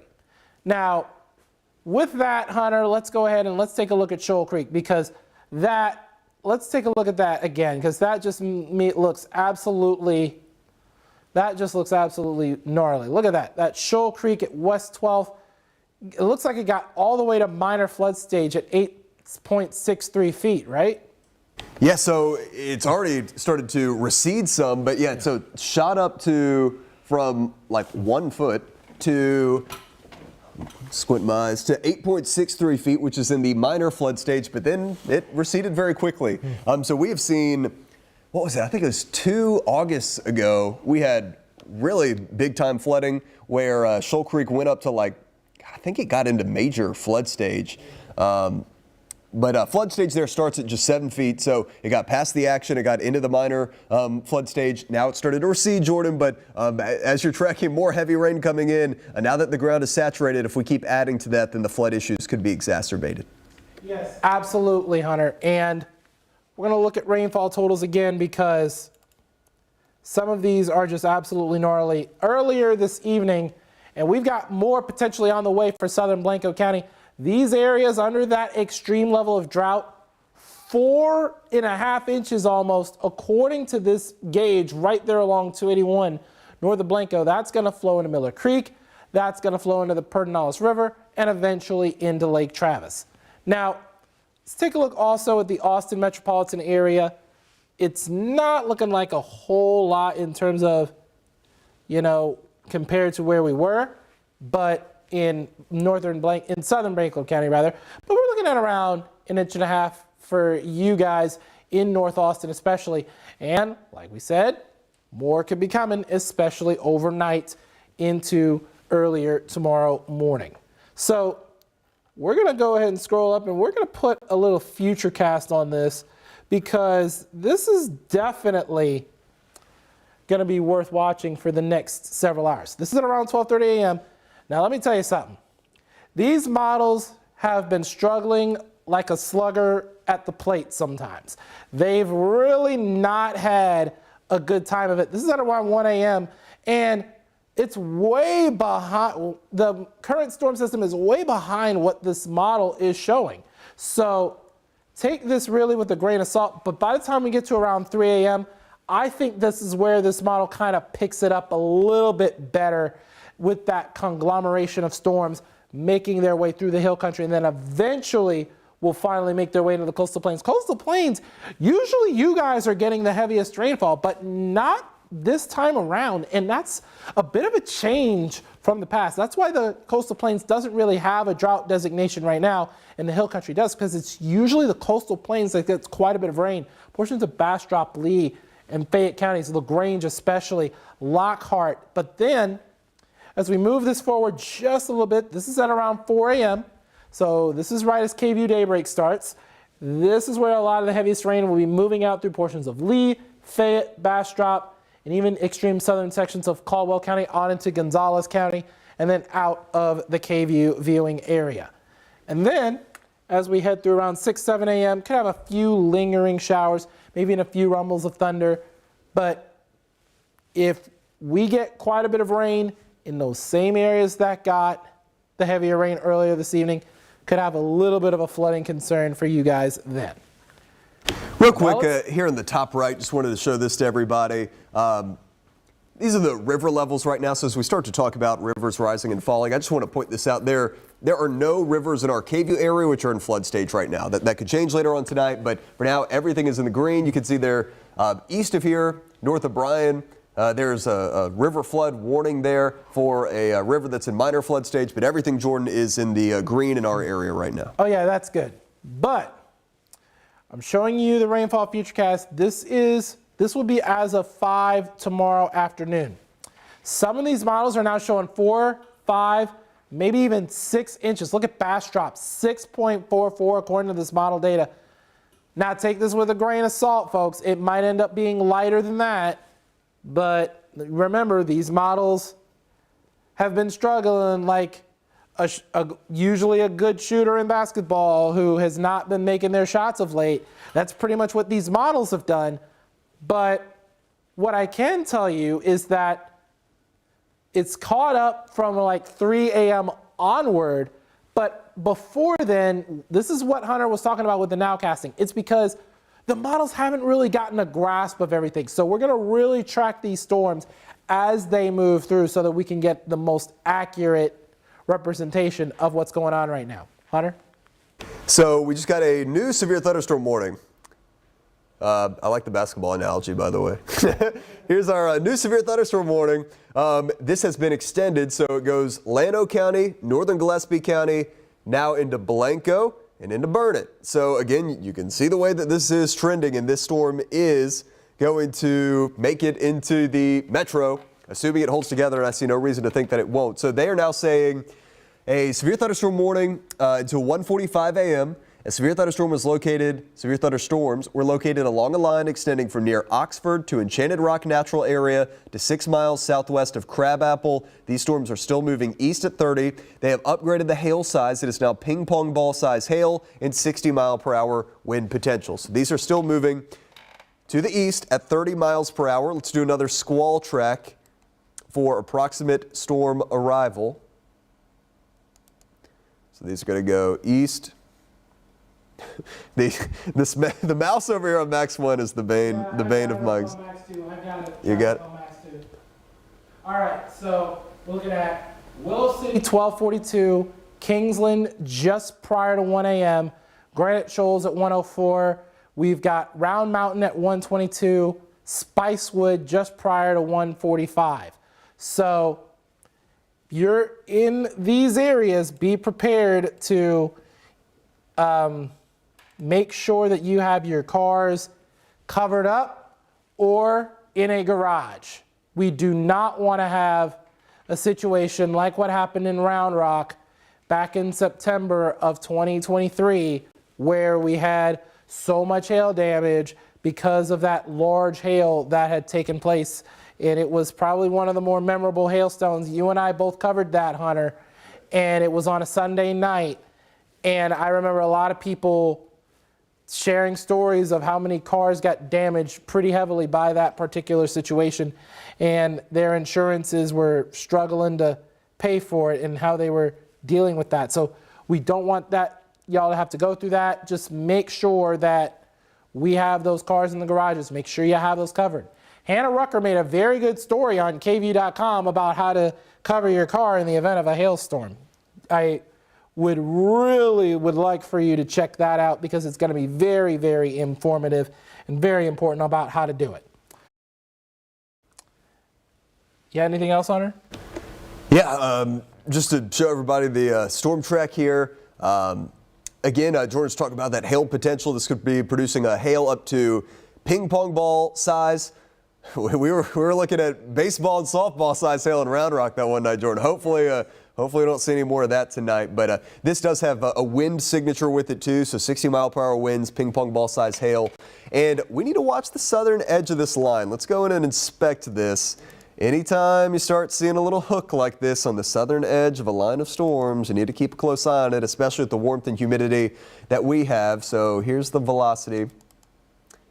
Nothing too crazy right now, but you can see where there's a little bit of broad rotation here on the far southern edge of things. So that is going to be right here, some broad rotation. So Eckert, hunker down. You've got a strong storm which is moving into your area imminently, and this has a history of producing hail up to ping pong ball size, and they've now extended this warning, which goes into Burnett, which goes into about Round Mountain. Again, look for this to make it into the metro here in about 2 hours or a little bit less. So I think 2:30 to 3 a.m. is going to be the approximate timing for this getting into the metro at its current pace. Now, the other thing is now we've got heavy rain, perhaps intersecting our existing flash flood warning. So as we get more heavy rain moving into parts of Blanco County, there's already a lot of rain which is funneling into the Pedernales River. We do need to keep an eye on the flood potential, especially as this gets into a more saturated area, an area that has already seen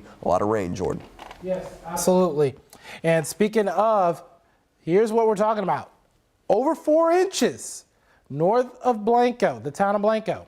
That's all going to flow into Muller Creek and eventually into the Pedernales River and eventually Lake Travis. But so is this gauge near Johnson City, that 1.5 inches near Johnson City. It's not just the water from that one gauge. It's from this bullseye. It's from this particular gauge. It's from this 1.41 here. All of it is going to flow into Lake Travis. So that should really help our lake levels. Hopefully we don't have that flooding, but unfortunately, there's that trade-off is, yeah, you're going to have flash flooding, but at the same time, you are going to have the benefit, especially when we have that extreme level of drought in southern Blanco County. So they really need it. Now, I think maybe the extreme level of drought could be a bit of a saving grace for Blanco County because the ground was probably that dry. But it's possible that with this next round, the ground may not be able to take up more water. And it looks like, we got some potent winds going on right there. Oh. Yeah, just wanted to show this. I was looking on radar scope and saw this. These are really strong winds, which are now developing over southern Llano County, straight line winds. So look at this, kind of came over Enchanted Rock and then now it's kind of really ramped up here right along the 16 corridor. And these winds will be heading towards Kingsland. So anywhere we got the blues, those are going to be winds that could be getting up into severe criteria. Again, technically severe winds are 58 miles per hour or greater. So let's sample some of these. That is not accurate. 10 miles per hour. No, so those are not accurate. We're going to need to work on that. But here I'm looking here on my board. These could easily be 60 to 65 miles per hour. These blue winds. I'll work on figuring out why the sampler is not good. These are strong winds, which are heading into Kingsland, and if they hold together, we'll head into Marble Falls. So that is a strong wind signature with this severe storm from Enchanted Rock heading towards the Kingsland area. Strong winds coming in the blues here. Anywhere where you get those, that's where you got strong winds that likely are translating down into the surface. And then we're keeping an eye on the southern edge of this to make sure these things don't try to spin. But for now, it's just a severe thunderstorm warning, straight line wind potential, and hail potential that could be up to ping pong ball size. Really, the hail is here. This is it. And that is going to head right towards Eckert. That looks like it's intensifying some too, Jordan. Oh, yeah, it does. But what I do want to show you is over the last hour on this loop, it looks like, I don't know if you can vouch for this, Hunter, but it looks like the heavy rain component of it is starting to kind of fizzle out a little bit. Do you notice that? I think. Well, it's starting to move a little bit more. Yeah. So it's going to be like quick really heavy rain, Yeah. but it's not like training in the same way that it was over Right. Mason County. I agree. Right, absolutely. So it's looking like it's starting to kind of fizzle out almost. And I think the reason for that is because it's coming into an atmosphere that had already been worked. Because remember, we had these storms pass through portions of Burnett County earlier this evening, right? In addition to northern sections of Blanco County.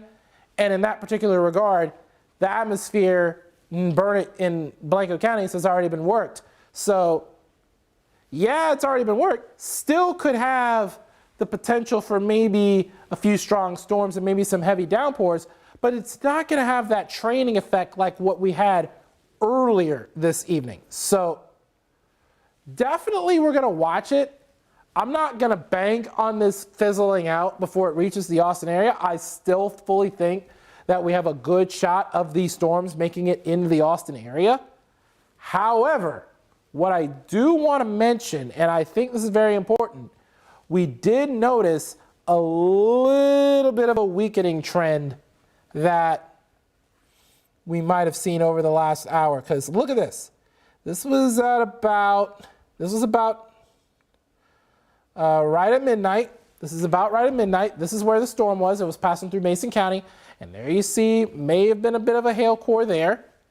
And storm complex looked pretty potent. But now we're starting to see this storm system kind of fizzle out into a little ribbon here. And a good measure of strength would be the lightning. So we're going to put the lightning back on. And we're going to show you how strong these storms were not going to be. But there you see it. There's a little bit of a weakening right there between Llano and maybe even the end of Highway 16 there. So that's where that storm system is going to start to slowly move on off to the east. It's still going to move east at around 30 miles an hour, but it's probably not going to have that punch that it had before, and that's because it's moving into an atmosphere that has been worked. But again, we're going to show you what we mean by that atmosphere having been worked, because we're already at 4.5 inches here, and then we've got 1.5 inches near Johnson City. And then we're going to scroll on up here a little bit. And I will say that Burnett County, we haven't seen a whole lot in terms of rain for you guys in Burnett County. But Llano County's, the atmosphere has been somewhat worked. Had been somewhat worked from earlier. Either that or the system's moving through as we speak. But Gillespie County, or actually Blanco County, I should say, the atmosphere has been worked for you guys. So I'm thinking this could be more of a Burnett County situation than a Blanco County situation, although we still see a strong hail core moving into northern sections of Burnett County, or Blanco County, I should say. Southern Burnett, places like Marble Falls, Spicewood, those areas. Those areas would probably see it there. But anyways, let's look once again at our totals near the Austin Metro, because we have 8 local low water crossings that are flooded. A lot of the heavy rain that would move into the Austin area later on this evening, overnight, into early in the morning.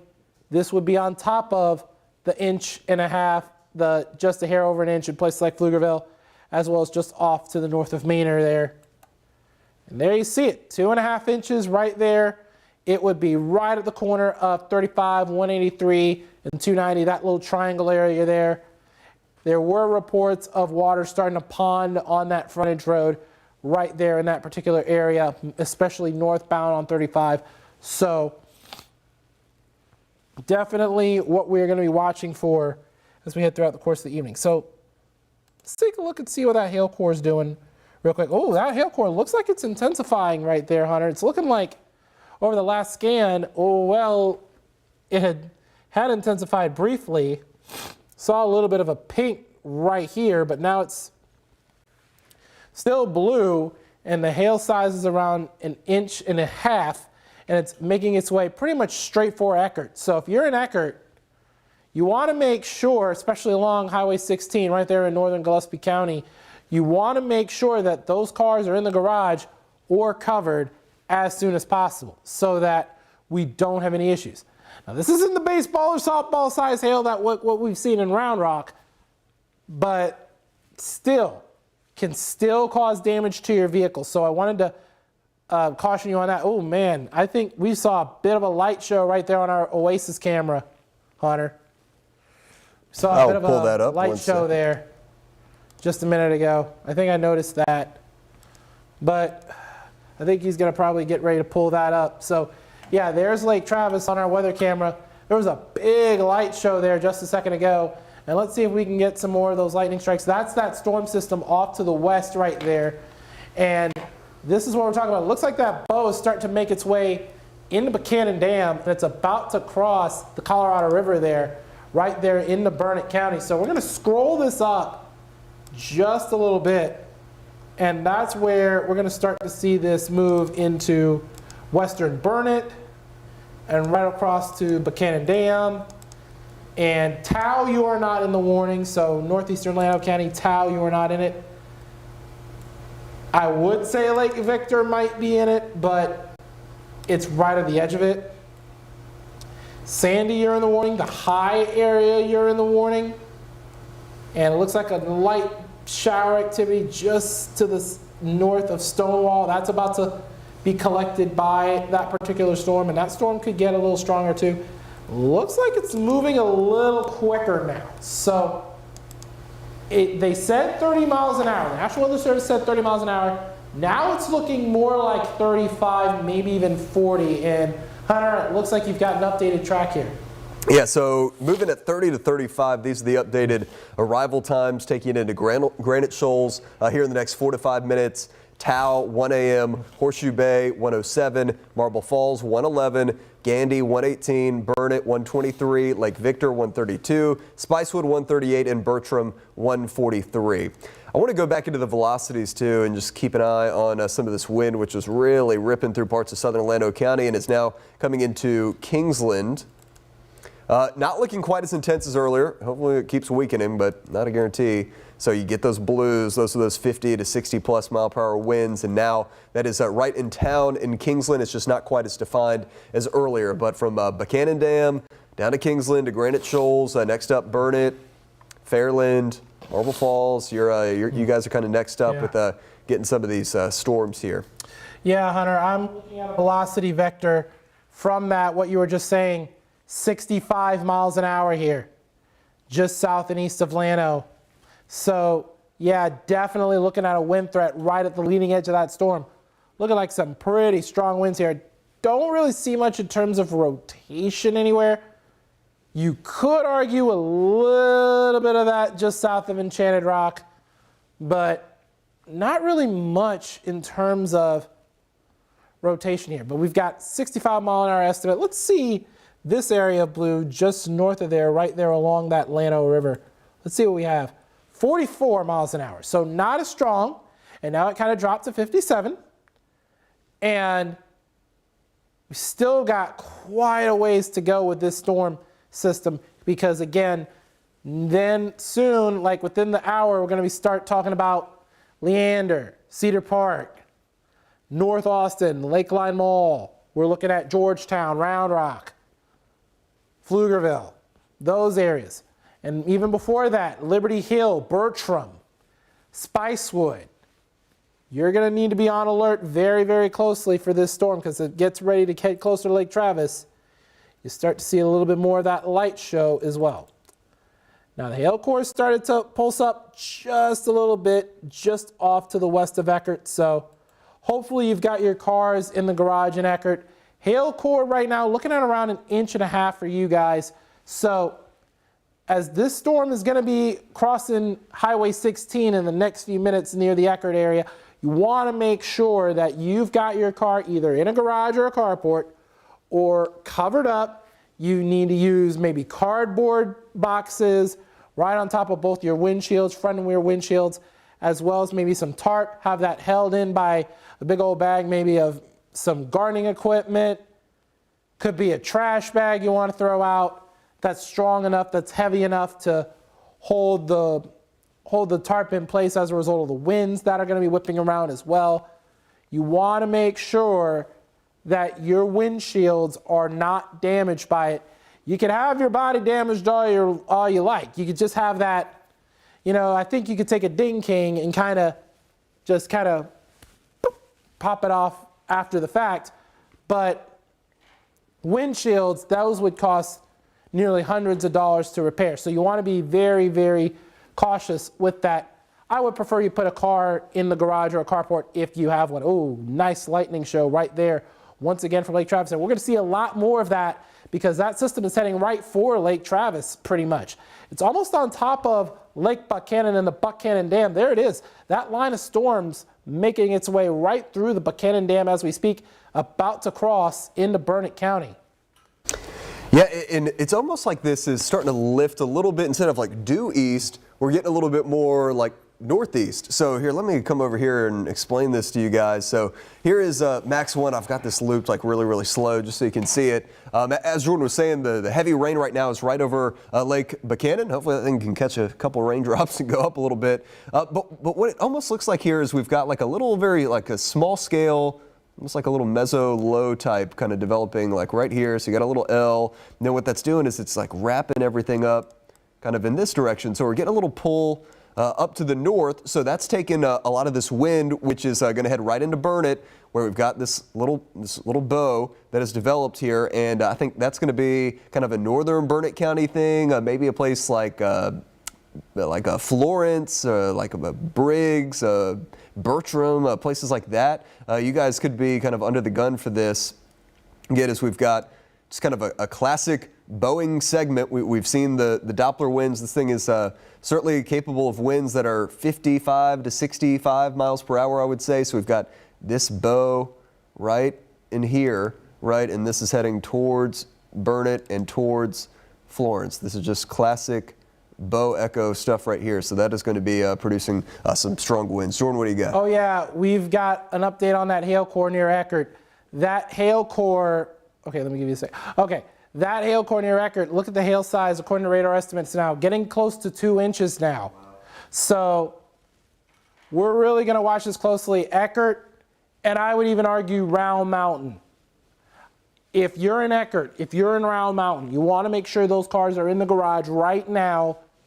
You got literally a couple of minutes, if I'm being honest with you. Literally a couple of minutes. Got to make sure your cars are in the garage. Make sure you have it covered with the cardboard on your windshield, front and back especially on your sunroof as well, because that glass could shower down into the car if it's damaged, if the hail core is large enough, if the hail is large enough.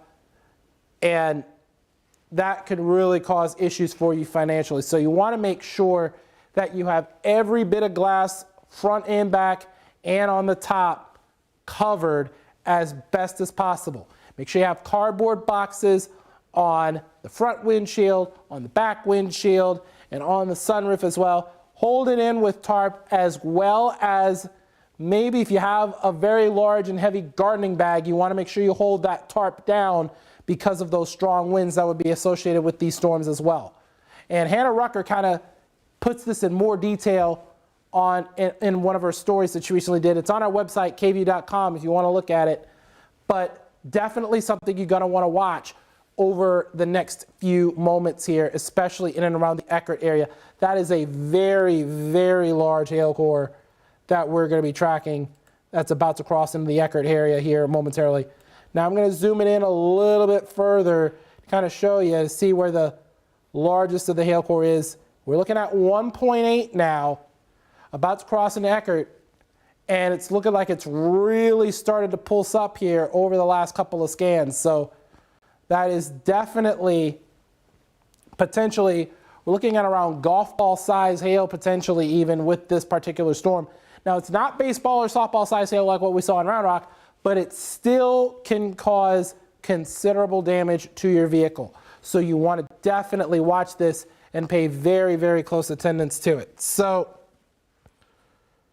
right now what we're doing is we're going to go ahead and let's look over this a little bit more.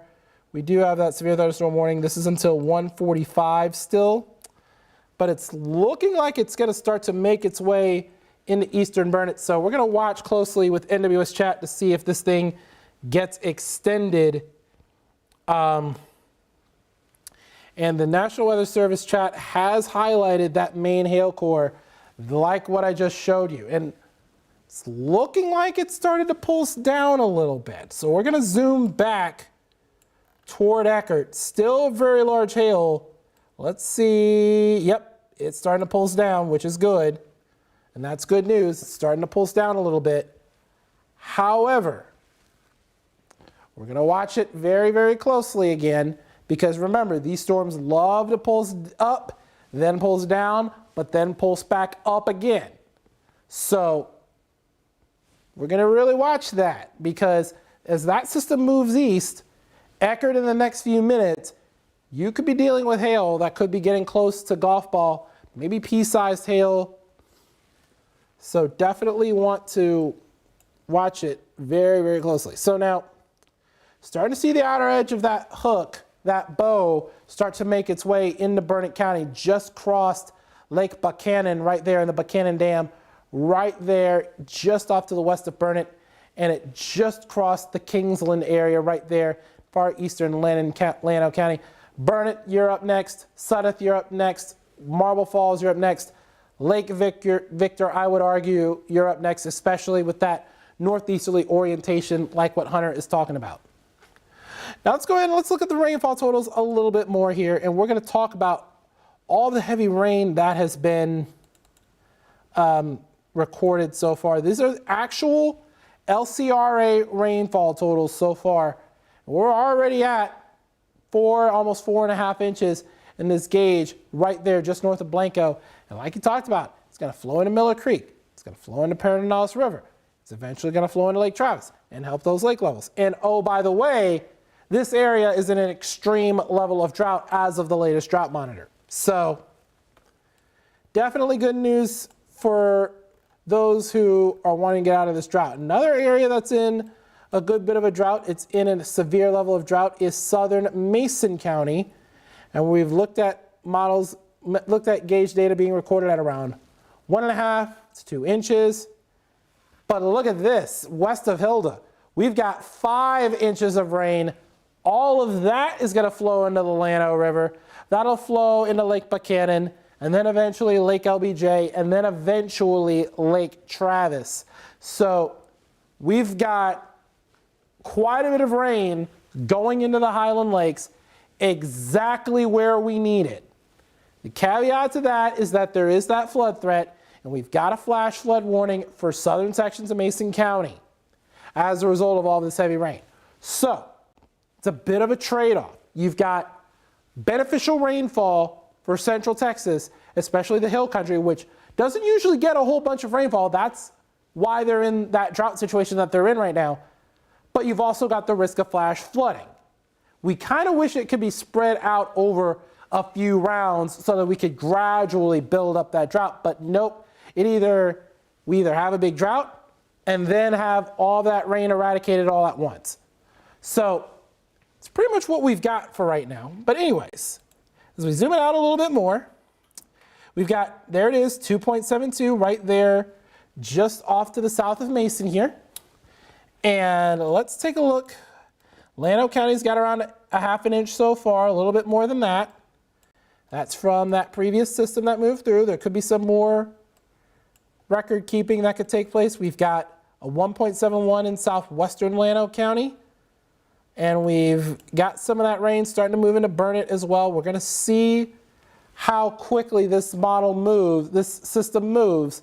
And that could be the determining factor as to how much rain we might get. Hunter, you have some? It looks like that system's about to make its way into Burnett right now. Yeah, so here's a close look for the folks in Burnett. We've got this Boeing segment of storms, which is heading in. So this is going to bring a straight line wind threat. These could be 50 to 60 mile per hour winds, which are heading into town. There is not so much of a hail threat here on the northern side of this storm. The bigger hail concern is down in Gillespie County, but the bigger wind concern is up here, what is moving into Marble Falls as we speak. Again, wind potential, and this is getting here on the far eastern edge of the warning, so I think we'll find out here in the next 5-10 minutes, if not sooner, what they're going to do. But there you go. Look at that, just this like textbook Boeing segment, which is heading into Burnett. This is why we call it a bow echo. It looks almost like a drawn bow, right? And it makes sense. So here's where you got the drawn bow, and then you've got all of these, you got these strong winds which are feeding in behind it. So that is what is about to blow in to the Burnett area. So 50 to 60 mile per hour winds are certainly going to be possible. Now, here's the bigger picture view. Still, these storms have not made it into the Austin area. And based on the latest radar trends, we are kind of certainly looking at Austin points north that are more so on track to be impacted by these storms as they're moving east, still at about 35 miles per hour. Let's do another storm track on these to try and time these as these are narrowing in on the I-35 corridor. So we'll do about like this. Moving east, we'll do 35. And I'm going to go slightly northeast as well. So that's going to take it into Horseshoe Bay, 114, Burnett, right now, moving in Lake Victor 120, Sandy 130, Bertram 132, Liberty Hill 149, Andis 152, Florence 158, Leander 202. So especially some of these big kind of outlying spots that we talk about, Leander, Liberty Hill, even places like Cedar Park. Need to keep an eye on this, these Northwest Travis and Western Wilco communities. Jordan, that's your neighborhood over there. Yep, neighborhood, yep, my former viewing area. That's the Florence area, the Andis area, getting closer to Gerald as well. Belton, Temple, I don't think this storm will be able to reach. I was talking about Cedar Park and Lakeline. Oh, Cedar Park, yeah. Oh, yeah, Cedar Park, Lakeline, yeah, absolutely. Cedar Park, Lakeline, I'm thinking, yes, around the same time as Leander's, 217, 220. But Serenata, 225. I have Georgetown, 233 as well. So that's what we're watching very, very, very closely. I thought you meant my old viewing area. That's my fault. But anyways. Should I leave up the two photos here? That looks kind of silly. Yeah, that does look kind of silly. But let's bring Lake Travis back up because that's where I think we're going to get the best illustration of this storm here, especially since that's looking west out toward that system. And there you see it right there, a little bit of that lightning over Lake Travis there. And looks like what looks like a bit of a wall cloud almost. Wouldn't you agree? I'm sorry, I don't think about that. It looks like a bit of a wall cloud almost. Because like we've got, that leading edge of that storm moving through. Well, it's maybe as if it were a wall cloud that were pancaked, kind of, based on the way the cloud orientation is with the light there. But by and large, that looks like a pretty potent system still about to make its way into the Lake Travis area. And oh, yep, that lightning kind of proved that. Yep, quite a bit of lightning there. Let's check on this hail core that's crossing 16 because it's looking like it's right into the Eckerd area. And it looks like it's weakened, so that's good news. We'll give it a second. Let's load it up. There we go. That's Eckerd, Willow City. Looks like this hail core is starting to weaken a little bit. So, like I said, I told y'all it was going to pulse up and eventually start to pulse down. That's what this hail core is doing. And these hail cores around here like to do that. They like to pulse up and then pulse down again. They get strong. They build up those strong updrafts that repeat itself over and over again until they fall as hail, like what Grace had in her story earlier this evening. But now it's starting to weaken a little bit because it started to have used all of that energy and now it's trying to store a little more energy for it to kind of pulse up again. And so the process seems to repeat itself. And that's what it likes to do here in Central Texas. The process seems to repeat itself over a wider little area, except for a short period of time. Now, we got a couple more hail cores right there along the Colorado River there near Kingsland. This is mainly going to be penny-sized hail, so not really a lot to speak of. It's the winds we're going to really watch. And the wind speeds, they look pretty potent right about now. So let's look at our wind speeds right there just south of Lake Buchanan. Got around 45 miles an hour here, and then we've got 23 miles an hour here. So looks like the wind speeds are down just a little bit, but we're going to track it very, very closely.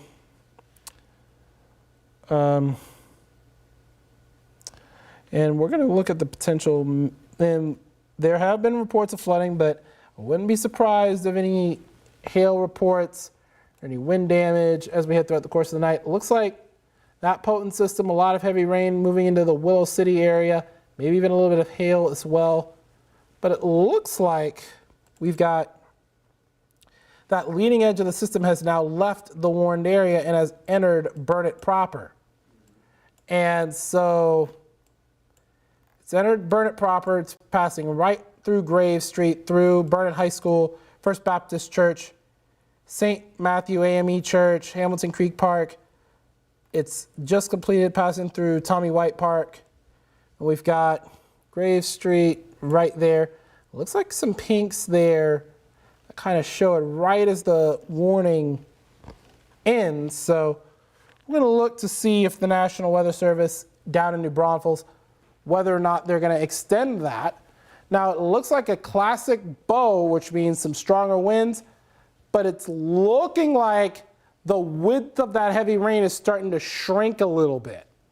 And that's important because, yeah, it's creating a big light show right there on Lake Travis, but it's going to start to weaken, and it could weaken eventually below severe limits, though. But we still could get some good rain from it, but about a quick inch from it. But we're going to watch it very, very closely. Now, Hunter, you wanted to show some wind gusts?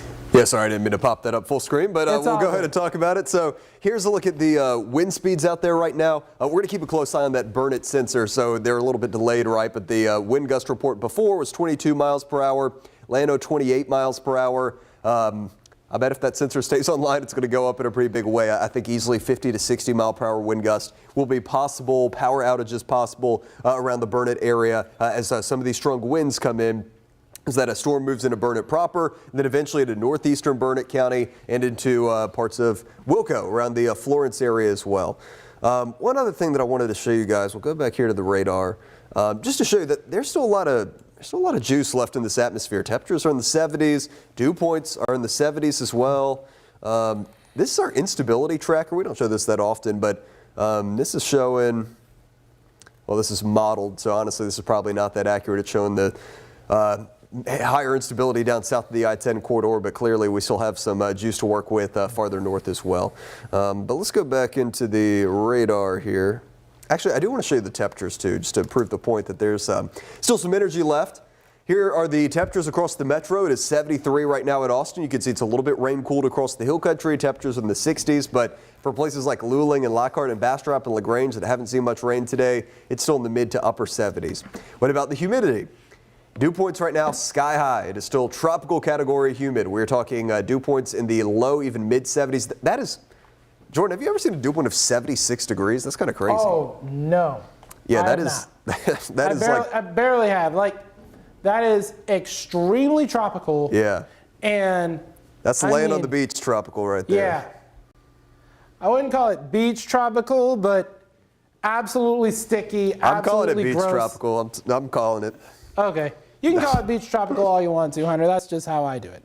But that's just us. We're all one team here at KVUE. Anyways, system moving through Burnett right now, and it's looking pretty weak as far as that particular section.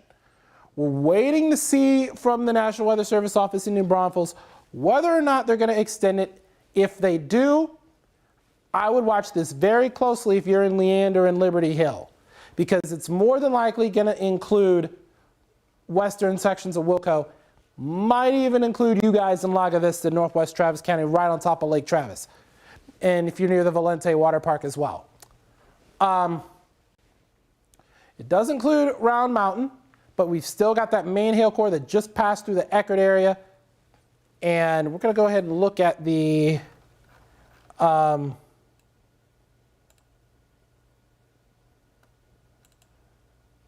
let's see what the hail tracker looks like. Oh yeah, that hail core is really weakened right there near Eckerd, right as it got to Eckerd near Willow City. Good. Which is really good news, absolutely. That hail core looked mean as it was getting ready to go to Eckerd, but then all of a sudden pulse down like what I talked about.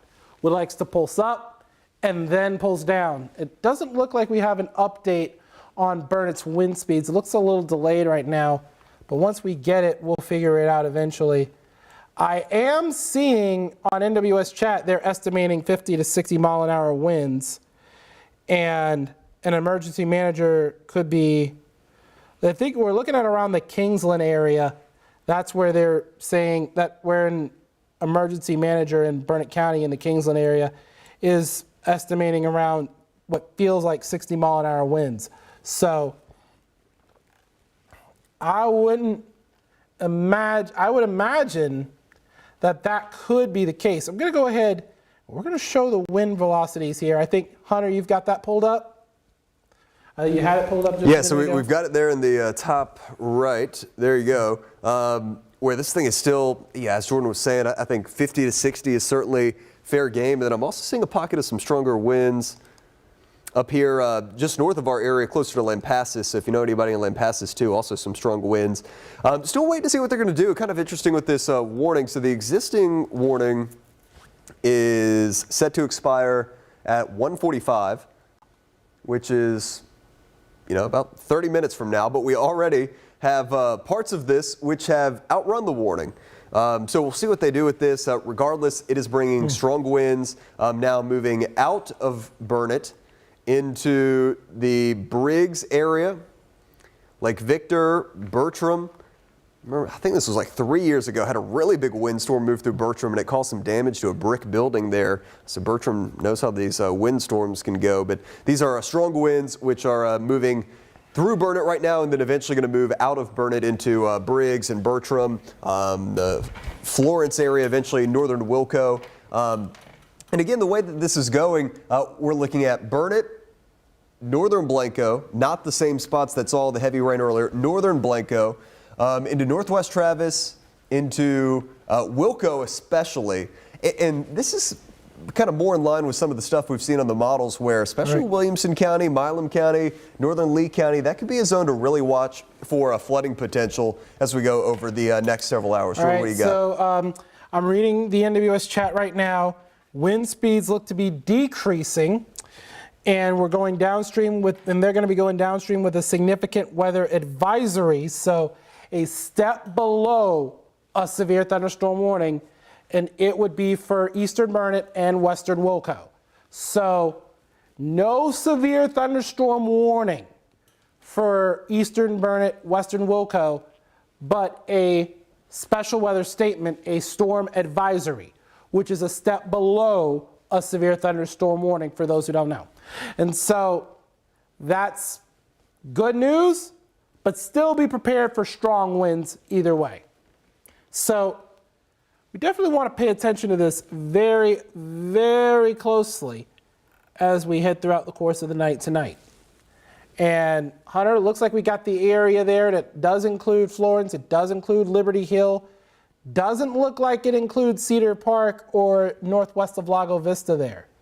So it looks like Cedar Park, you're not in it right now, but we're going to watch that very closely. So Sun City, Wahlberg, New Cornhill, Gerald, up toward Schwertner, near Bartlett, and then back up toward Flores, Andis, Mahomet, Briggs, right there along US 183, right there. Those are the areas that are next in line. And it looks like, and for those who are interested, areas of Lampasas County, there's also a special weather statement for this same system. So I know some of y'all have interest in that particular portion of Central Texas that's not part of the KVUE viewing area, but still I know some of y'all have interest in Lampasas County, and there's a special weather statement for that.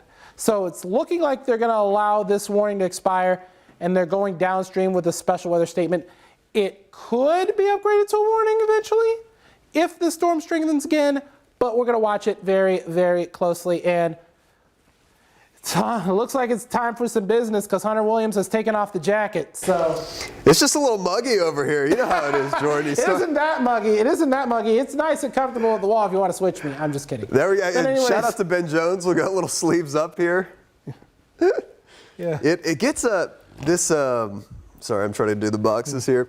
Gets stuffy in the studio sometimes, Jordan. You know how it is. There's out there, there's like a big garage door where if they bring in like the equipment and stuff, they can open it up and the humidity and the warmth can funnel in through there. So I don't want to break a sweat in here. Good idea. I don't blame you on that one.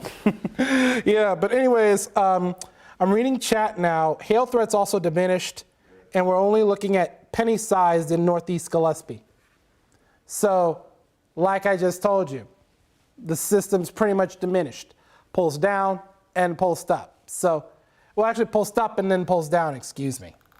And this storm, yeah, this storm looks like it's weakened. It's kind of something I saw about 45 minutes ago, right as it started to make its way into Burnett County. I kind of had a gut feeling it was starting to weaken, and it looks like that's the situation that's playing out right now. But that's not to say it won't re-strengthen as it makes its way toward the Austin metropolitan area. But again, we're going to need to watch it very, very closely, because let's go ahead and go hour by hour again, because let me tell you, and we're going to show you how much of a nowcast this is, because these models have not gotten it done right. This is at around 3 a.m. We're going to see if we get that strengthening, because there's still quite a bit of instability left to be had in the coastal plains. If this thing makes it to the coastal plains, I mean, we're going to have a heck of a rest of the overnight hours into the early morning. And then as we head through 4 a.m., that's where that system is going to start to make its way through portions of Lee, Fayette County as well. Could have a few hail cores embedded in it as well, but it's looking like winds and heavy rain and frequent lightning would be the main threats here. But then, as we head into 7 a.m., that's when we could have a few scattered showers, maybe even a few rumbles of thunder for your 7 a.m. Thursday morning commute. Now, any of the heavier downpours that fall on areas that are already saturated, that could cause flooding. So you want to make sure that you're paying attention to this very, very closely, especially if you're in those flood-prone areas, especially in the coastal plains where you do not have a drought designation. Now, this is at around 4 p.m., and this is where we look like we could just see a few isolated to widely scattered showers here and there. Now let's look at rainfall accumulation, and look at how impressive this rainfall model has for Bastrop. We're looking at around 6.5 inches according to this particular model. This is the HRRR model. This could be isolated at best, but I'm thinking more widespread in the coastal plains. 1 to 2, maybe even 2 to 3 for the rest of the night. Remember, coastal plains, you've been left off the scoreboard throughout the entirety of the event. It's mainly been the hill country. You're finally letting the hill country have their turn for once, because they've been starved for it for a while, but now you're going to get your little fun or whatever. 4 to 5, 6 inches though. Well, it wouldn't actually be fun, because again, we do have that flood threat that we still need to pay attention to. And speaking of, we've still got a moderate flood threat, folks. This is for pretty much the entirety of central Texas, especially as we head through the overnight hours of tonight into early tomorrow. So definitely, we're going to have to watch this, and watch this very, very closely, especially early on in the day. So back into the system, back to where the system is now. And it looks like we've got an update on Burnett's reading here, Hunter. Let's go ahead and let's get to that. Yeah, look at that. So then it jumped up to 40 miles per hour. So that is the official gauge there in Burnett. So we've got ground confirmation of at least 40. Radar was saying this could be upwards of 50 to 60. Maybe that happened at spots across the city, but 40 mile per hour wind gusts last reported in Burnett. So Jordan, that's the same storm which is heading towards Briggs and Bertram and Florence. So we've got confirmation that this thing's at least throwing down 40 mile per hour winds, but hopefully this thing continues to weaken. Yeah, absolutely. And in fact, that severe thunderstorm warning for Llano and Burnett has been canceled. We've still got Blanco and Gillespie in a warning, but that Burnett County warning, that's been canceled. Eastern Llano, that's been canceled. Probably would have been canceled anyway because the storm moved out of Llano County. But that system for Burnett County, it's canceled because of its weakening trend, but still a strong storm advisory for northwestern Wilco, so that does include Liberty Hill, Florence, out toward Georgetown, Sun City, those areas, but also Briggs in northeastern Burnett County. It is a strong storm advisory. And it looks like we've got some reports of power outages in and around the Austin Metro. So this is, sorry, I'm trying to get this It's all good. sized up properly. You can see, so percentage of meters with power, this is PEC by the way, so we're looking out west, right, for some of the areas that have already seen storms. Only 8 active outages, so 99.81% of people are still with power. We'll keep an eye on that, but hopefully that remains the case, although Burnett, one of those bigger spots, just had at least 40-mile-per-hour winds. My mic was not on that whole time. I'm going to repeat that. Okay. 99.81% of people still with power, according to PEC, Pedernales Electric Cooperative, which services Burnett down to Marble Falls, Horseshoe Bay, into Blanco County. So the storm just moved in. It's possible these numbers could change, but that's encouraging. Only 8 active outages, Jordan. 99.81% of folks still with power. Oh, yeah, that's definitely good news. And just to confirm it, NWS chat also says confirmed wind gust of 40 miles an hour at Burnett so far. So exactly what you were saying about that. And again, the update from the National Weather Service, again, Blanco, Gillespie still not warning for hail, but Burnett County and Lanham County, that severe thunderstorm warning has been canceled. So you're no longer in the warning. It has now been trimmed to northeastern Gillespie, northwestern Blanco counties, and that's really, really good news on that regard. But we still have the flash flood warning. Looks like this part of the storm is going to miss where that flash flood warning is issued. So that's good news, at least from a flooding standpoint, but hopefully we can dump some good bits of rain right there under that Pedernales River once again so that we could get a lot of that outflow boundary, or that runoff, excuse me, into Lake Travis. We've been talking for a while, man. It's getting late. Jordan, you're getting on a cruise in like 2 hours. Why you got to drive down there? Yeah, I am getting on a cruise in 2 hours. But anyways, yeah, I'm working hard for you before then, all right? Let's focus on the grind before the unwind. I want to hear about the cruise. Where are you going? We're going to Cozumel. Yeah. But we're not really worried about that right now. Let's worry about the hail core right here over northern sections of Burnett County. Let's take a look at the hail tracker here.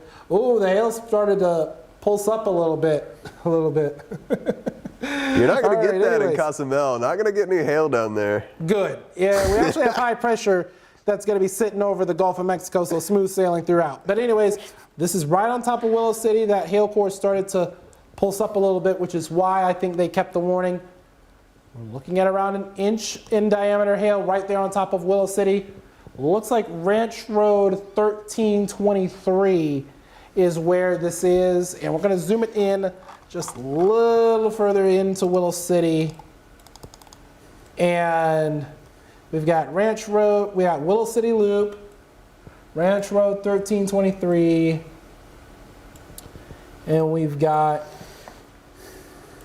what other roads? It's just Willow City Loop and Ranch Road 1323. We've got Box Canyon Trail. Those areas are seeing that hail. It's about to get to about quarter sized for you guys, and that's why we've got that warning. Now it looks like we got another scan here. It looks like it's strengthened just a little bit. Let's see what we got. 1.4. So it's strengthened a little bit right there along 1323. So again, good on the National Weather Service to keep the warning for northeastern Gillespie and northwest Blanco, because that system's moving on off to the east, and we're going to continue to watch it very, very closely. All right. It is 1:30 on the dot, which means Mr. Shane Hinton is going to be walking in here before too long. So I think what we're going to do, now that the northern section of the warnings has been allowed to expire, and we just have the lone severe part, which is over Gillespie County near the Eckert area heading into Blanco. For now, we will get you back to just the regular radar loop without any sound, and we'll continue to watch it. Shane's going to be coming in here, and if we get any more warnings or anything, he will provide updates for you. So the flood risk is going to continue. There is still going to be a low-end severe risk. We have a severe thunderstorm watch in effect until 2 a.m. and a flood watch, which is in effect until 7 a.m. tomorrow. So things are kind of pulsing down a little bit as these approach the I-35 corridor. These areas still worked over, but there's still warmth and humidity for the coastal plains and areas southeast of Austin. So I don't think that we're done with active weather for tonight. Hopefully don't have any big severe issues, but I don't think that we're completely done with active weather. But we will stand down for now. Jordan's got to go get on a cruise, and we will check in with you guys a little bit later on tonight. So, Jordan, I appreciate all the coverage, walking through it today, and we will keep you guys updated. Here is the radar loop in